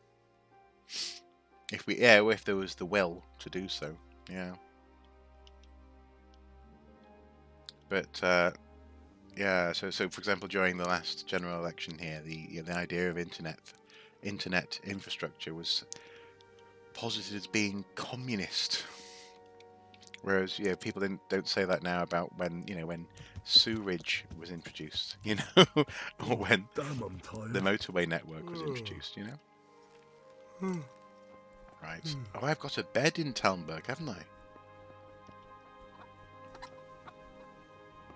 I can sleep in my own bed. Come on, Henry. You can do it.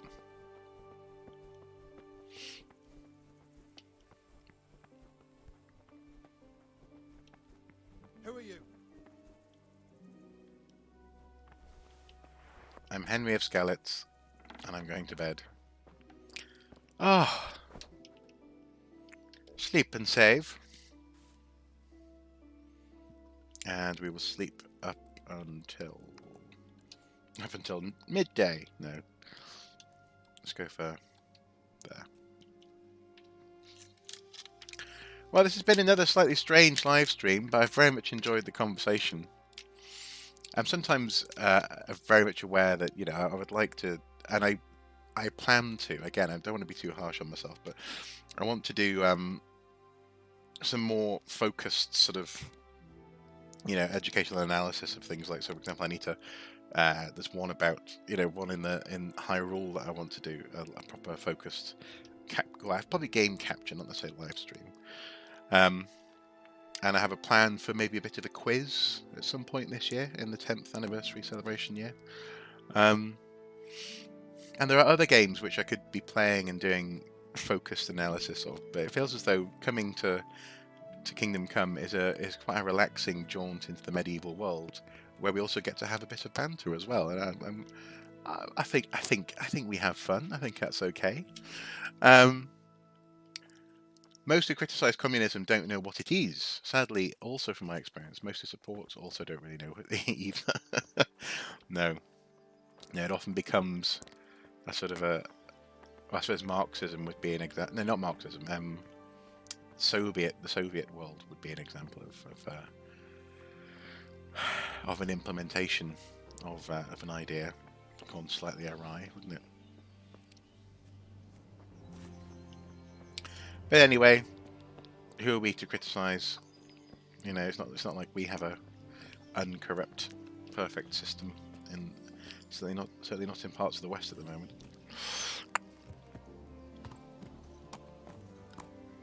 Right then. Now I don't necessarily want to steal the Waffen rocks, but I could go down to the miller. That's the miller's at Rattay, isn't he? Okay, I won't go to the miller just yet. Activity giver. You give me an activity.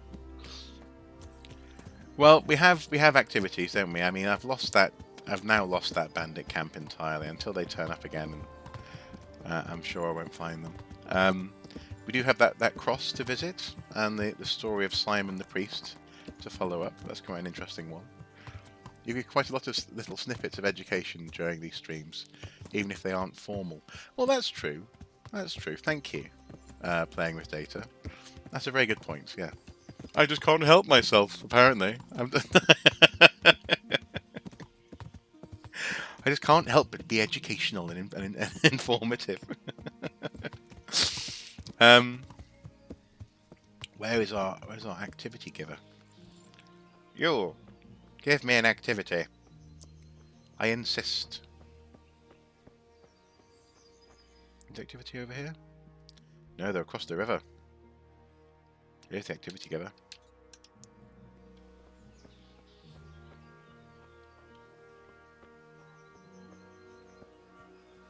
Oh, is my horse getting a bit thin?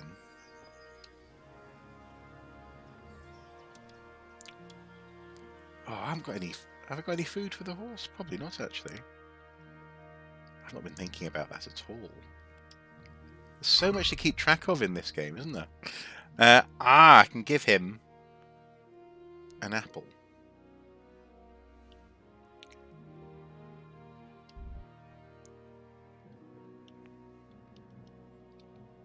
So we drop 2 apples. Will the horse eat the apples?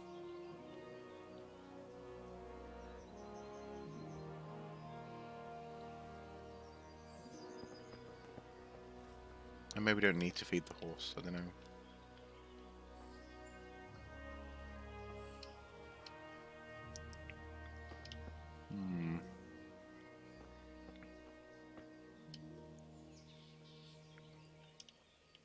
No, maybe not. I appreciate that you do this with only 8 active viewers right now. The direct and intimate viewing brings me back to the early days of YouTube. Well, thank you. It is fun. I think if there were lots and lots more comments, I think I'd get a bit overwhelmed, which is one of the positives of having a relatively small YouTube channel.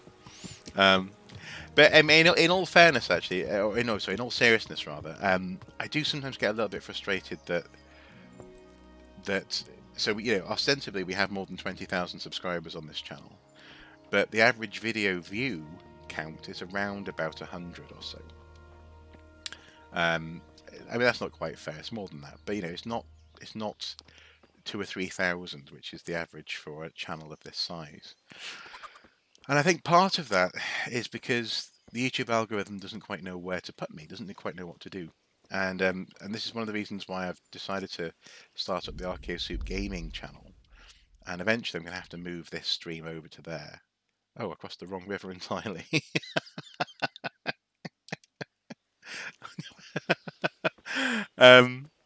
Because I think maybe to YouTube, essentially, just because someone's subscribed doesn't mean that they're going to get a notification when your video or indeed your live stream pops up.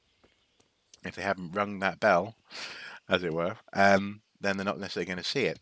And so I'm thinking I need to help YouTube understand that this is essentially a history and education YouTube channel and humanities more broadly. And not have it see, as it were, computer games and history and archaeology and interviews and archaeological news commentary. What is this channel? I think sometimes it doesn't quite know what I am, and therefore it doesn't quite know how to recommend me or how to show me to even the people who are subscribed to me. Do I have a link to that channel? Well, I think the channel is in. It's on the channel homepage. It's in one of the recommended. It's one of the recommendeds there on the channel homepage. You see. Oh, totally. Your videos and those of many others I follow don't show up in my subscription feed unless you live stream. Well, precisely. And I think that's part of the problem because, if I'm being absolutely honest, since we are only 8 or 9 people right now, um, it's a little bit depressing. At times, because I've been doing this for 10 years now, and at times far less.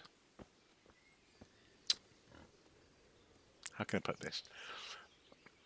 People who do the obvious when it comes, especially to history and archaeology, people who do the obvious are rewarded. So if they talk an awful lot about battles, for example, um, even in fairly unoriginal ways, then YouTube knows what to do, and YouTube rewards that, and they very quickly get hundreds of thousands of subscribers. And then this is not. I'm not complaining because I really love the community that we have. I really do. But it would just be nice if more people, especially the people who subscribed, saw the videos that are put out. Love this game. Every historic game should have a page of PhD people in the credits like this one. Nice, nice. Incidentally, hello, Atanar89. Maybe it will take an archaeologist to dig out the arcane workings of the YouTube algorithm. Quite, yeah. It's a mystery that's somewhat beyond me. But as I say, I'm trying to tackle it, and I'm trying to to stay upbeat about it because I do love this this YouTube channel, but also crucially I love the work that I do elsewhere. The lectures, the school workshops, the commissioned film work. As I say, hopefully in the next couple of months I'll be helping a couple of local universities get their COVID educational resources made. Oh.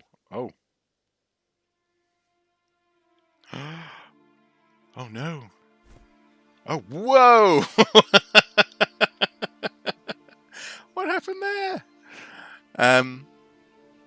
H3H3, which is a major channel today, remained in the 1,000 viewer range for years until they had their big break. And essentially, that's the thing. It's until YouTube decides to unfurl the tap. And we had a little bit of that as Archaeosoup approached 10,000 subscribers. Actually, suddenly we were getting hundreds of new subs per day every day. And that was wonderful. The new conversations that we were having, all that kind of thing. Yeah, what was that, Smig? Just fell through the world. He fell through the world. Where's this activity giver? Oh, there's a toilet just over there. Activity giver over there. I feel as though I need to... Oh, you can sit on the... Yes! Yes! Oh, how much fun is this? Sitting on the loo. Nice. I don't think you'd want to sit here in your clothes in real life. The smell would be pungent, to say the least. There's no curtain either. You just sort of sit out in the... there's a toilet like this that we once went to a bothy on the Isle of Egg in Scotland. And we had a great time, but going to the loo felt really weird because you had to remember that there was no one for a good several miles on the island, and sitting there, unless someone had a pair of binoculars at the other end of the island, they weren't going to see you. So you were just sat there without any protection from the wind and the rain. It was a weird experience. 10-minute videos, close-up stupid expression in the thumbnail, titles like, "You won't believe what I found in this trench." Yeah, exactly, yeah. Precisely. If this were Duke Nukem meets Kingdom Come, you'd be able to use that toilet. You'd be able to go in and go, "I don't give a sh..." Ooh, there's a dog. Dog barking at a haunted basket. No, a haunted barrel. Yep, see, barking at me, and it barks at the barrel. Clearly the haunted barrel. Where are you, activity giver? Activity giver! Giveth me an activity.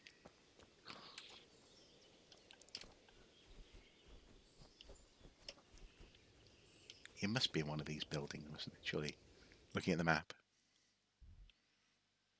Oh, over there. Okay, right.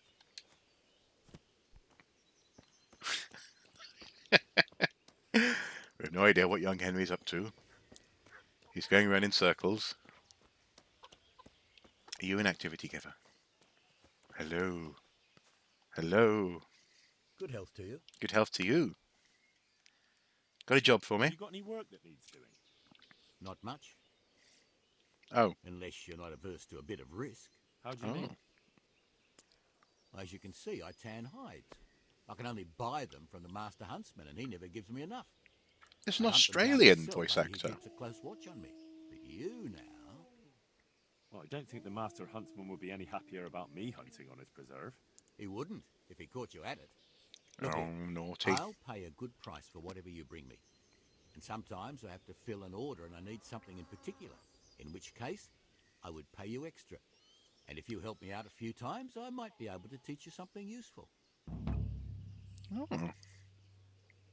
Couldn't you use some hides? Aye. I've got an order from the monastery for hare hides. They make belts from them to ease backache. I shouldn't wonder if the old abbot wears one himself. Okay, so that's the activity. How far into the main quest are you? I don't think I'm that far into the main quest, actually. I'm not looking for the sword pieces. No, not yet. No. Let me think. We've just done the well, sort of done the Timmy quest and the getting the scent. It starts off with the massacre at the stud farm, the horse farm. So I'm led to believe that that's not terribly far into the game. Okay, but activities are. Oh, hello, Pebbles. Are being a poacher.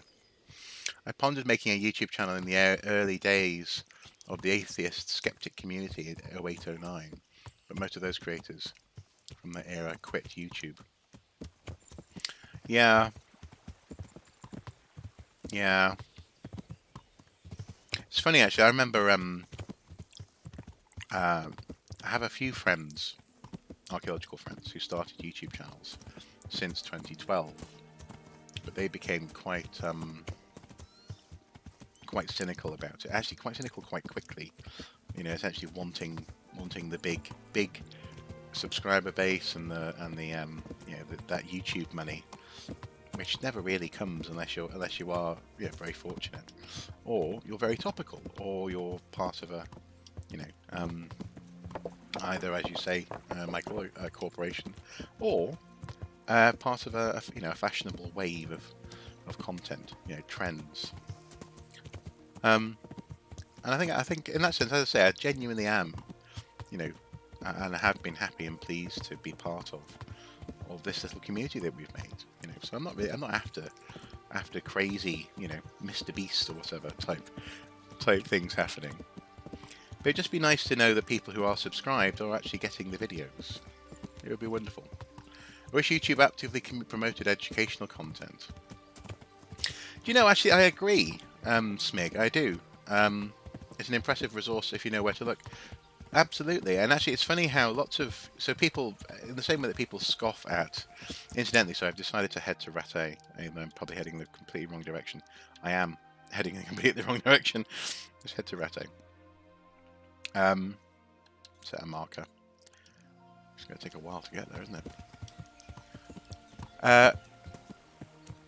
Yeah, people sort of tend to scoff at YouTube because often they tend to think, there's this. I think the popular perception of the platform. That's an interesting sentence. Is one of cat videos and vlogging and all this kind of thing. And only recently have people really been taking it seriously as an outlet, partly with the help of, or due to things like, for example, your Stephen Colbert's and your Jimmy Kimmel's, etc., essentially being recommended on the front page. because they're TV safe content, which has never really been the heart of YouTube for me. I've never really understood why YouTube wants to go down that TV safe route. So, but and it's also, I think, starting to turn around. The more people think, I have a drill here. I have no idea how to use a drill. I'll look on YouTube, and some lovely person does a really helpful, how-to. It's far easier to get even less educated if you follow suggestions. Yes, exactly. I imagine actually, not even imagine. I know fine well that on Archaeosoup's recommendations, there's lots of ancient aliens, and King Arthur was really from Atlantis. This kind of thing turn up in the recommendations, definitely. So you can go down. It's easy to get lost down unhelpful side streets on YouTube. But yeah, I think YouTube could do more to promote its educational use. And actually, that's a whole angle that I think they could get a lot of mileage out of, because it's just sitting there. So many good public educators are on YouTube, and people who have ethics and an ethical approach, as it were, to what they say and how they say it. They're not necessarily just following some weird a scientific agenda. But they don't think to do it. Instead, they promote people like Logan Paul, etc. YouTube could have a subsection devoted to educational content. In that sense, a bit like YouTube gaming. Use a different algorithm to promote educational content. Yeah, you wouldn't have to compete with nonsense like prank videos. Absolutely, yeah. And also, as you say, Smig, it would be great PR if they could say, I can imagine that the campaign would be, YouTube cat videos ? Or YouTube, and up comes someone who's teaching you how to play the piano, or whatever. Have I gone? I'm going in the wrong direction still. I want to go this way.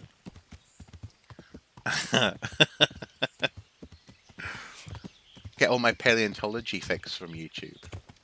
Well, yes, exactly. There's some wonderful paleontology channels out there, and also paleozoology as well. There's some brilliant stuff there. YouTube is a constant battle with the recommendation engine as a user. You have to keep telling it to ignore channels. Yeah, I have that experience, definitely. Especially on my personal, as it were, my personal YouTube profile. I have an awful lot of strange recommendations coming my way. It reminds me of that old joke about making an address book from the phone book by crossing out all the names of people you don't know. Yeah. Absolutely. So I need to cross the river and head south. Well, yeah. Okay. This has been a strange one, a slightly strange stream. A stream where we've been meandering through the landscape, but I've definitely enjoyed this conversation. It reminds me of, the old joke. Well, and yeah, in that sense, that's an arduous process, isn't it? And if they're mapping that sort of process onto, if you map that sort of process onto YouTube, with the millions of hours of footage that's uploaded every day, it's a nightmare. Not only in terms of managing it, but also in terms of if you're having to tell YouTube, no, not this, not that. Excuse me. Oh. But then again, there are also some wonderful situations where, so for example, as Michael was saying there, where there are professors who are using Archaeosoup in their teaching. I hear that all the time, and that's amazing. That's really, really cool. So clearly, people can find useful resources at different times. What on earth is this? Accident.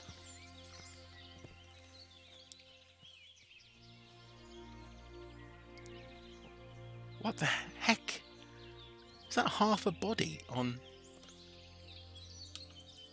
What the? Talk about accident. That's really weird. Okay, Pebbles. Sorry you had to see that. On we go.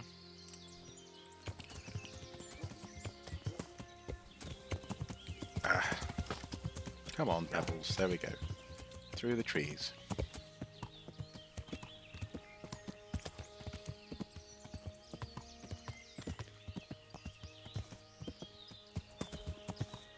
I do love the forest in this game. The sound of bird song as well is beautiful.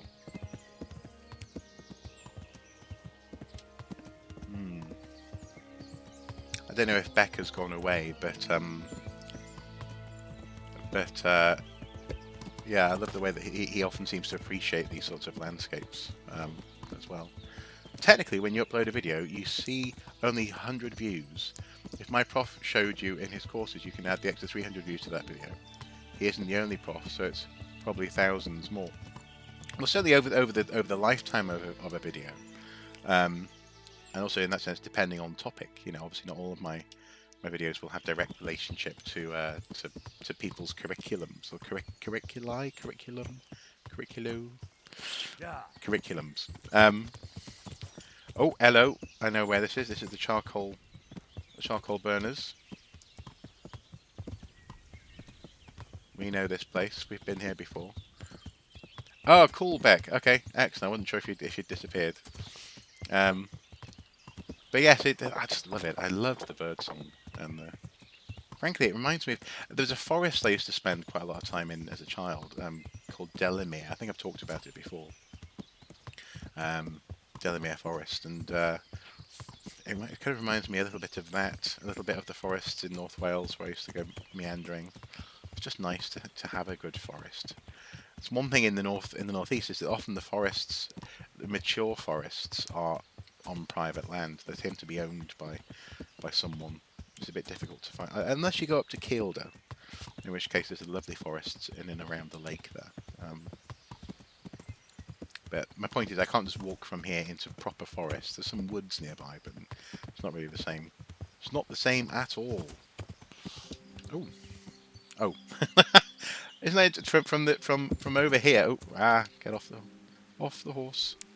From back here, those stones that looked almost like a series of bags laid out. It's like two sleeping elephants. Two elephants resting on the ground with their trunks in front of them. Clearly, it's a piece of artwork. It's modern art. It's also sad how we interpret views. 1,000 views is considered meaningless in YouTube terms, but if each one is a person, that'd fill an entire theatre. This is true. Yeah, this is true.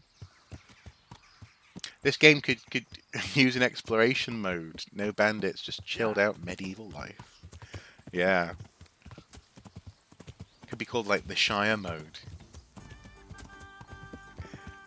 Welcome to the Shire. Nice horse. Nice horse. Which is a Hot Fuzz reference, incidentally. I probably mentioned the education mode, but it would be good good here, like in Assassin's Creed 2. I think you have mentioned it, but you're correct. Well, in Assassin's Creed as well. Yeah, absolutely. It's not like Assassin's Creed 2.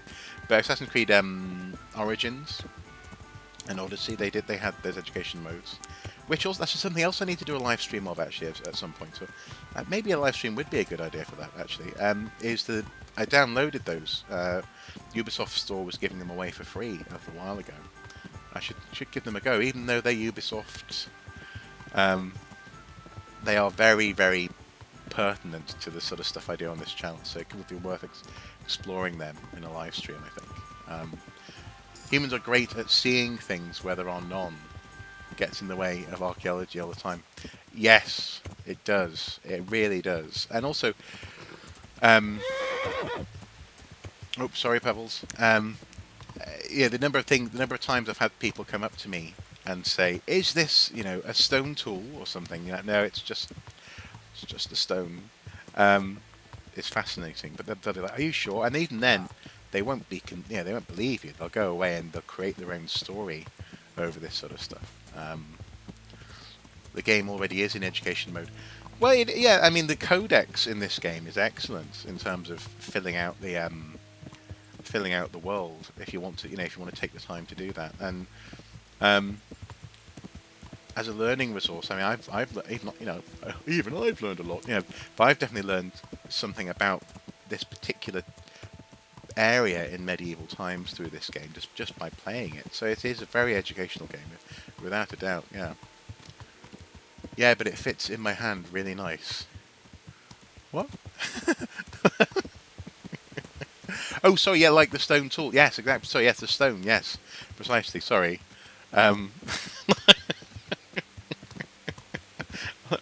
What? No, yes, absolutely, yeah. It looks as though it's made for.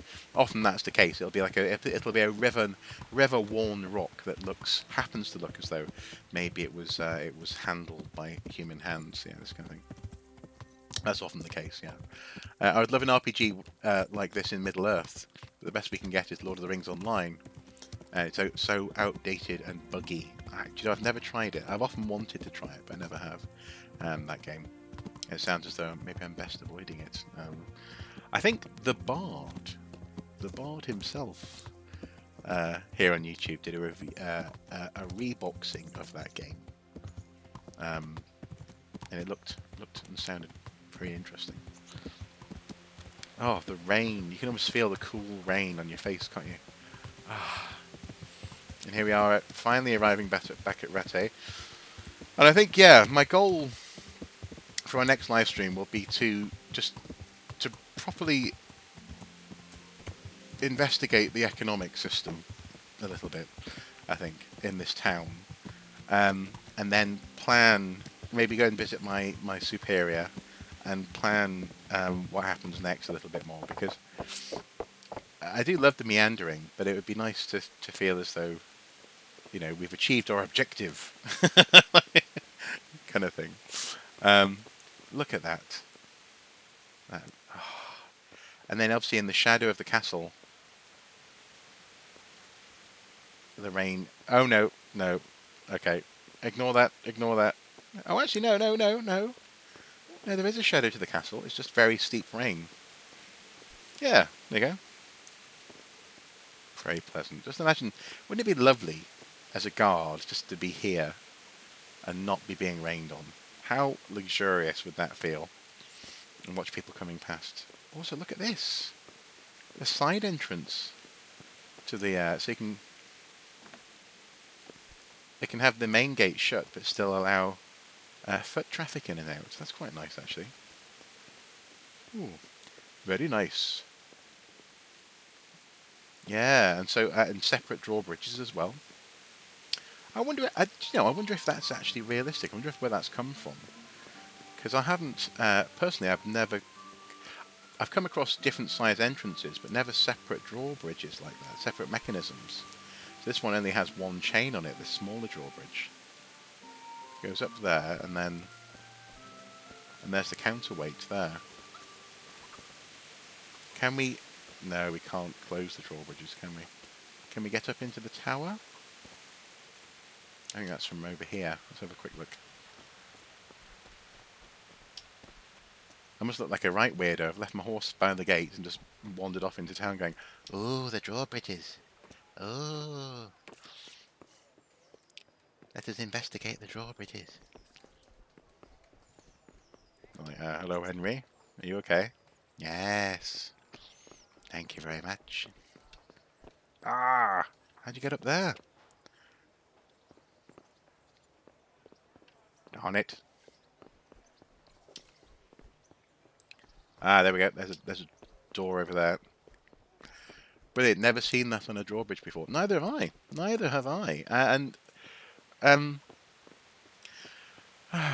No, I haven't. No, I've seen single drawbridges leading up to a big gate in which there is a small door, so you could sort of choose to let people in through the small door.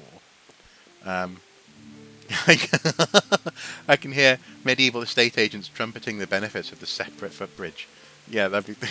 Have you ever played The Witcher 3 on this channel? They hired consultants to help design the world and make realistic medieval cities.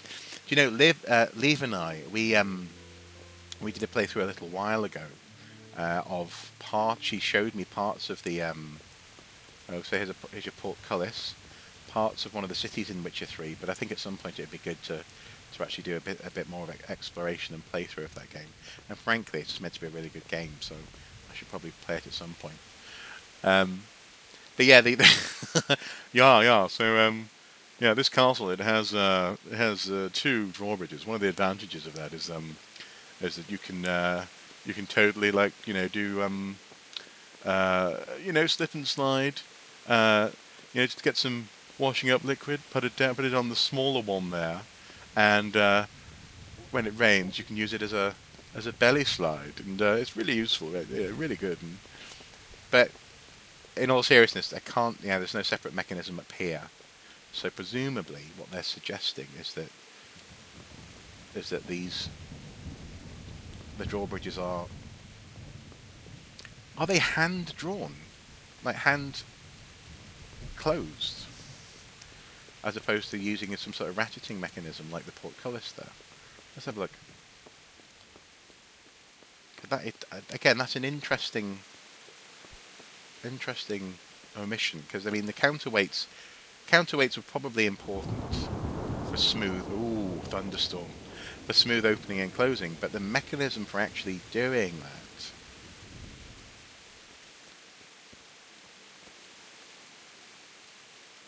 is not clear. Actually, where is that chain gathered? If so, I mean.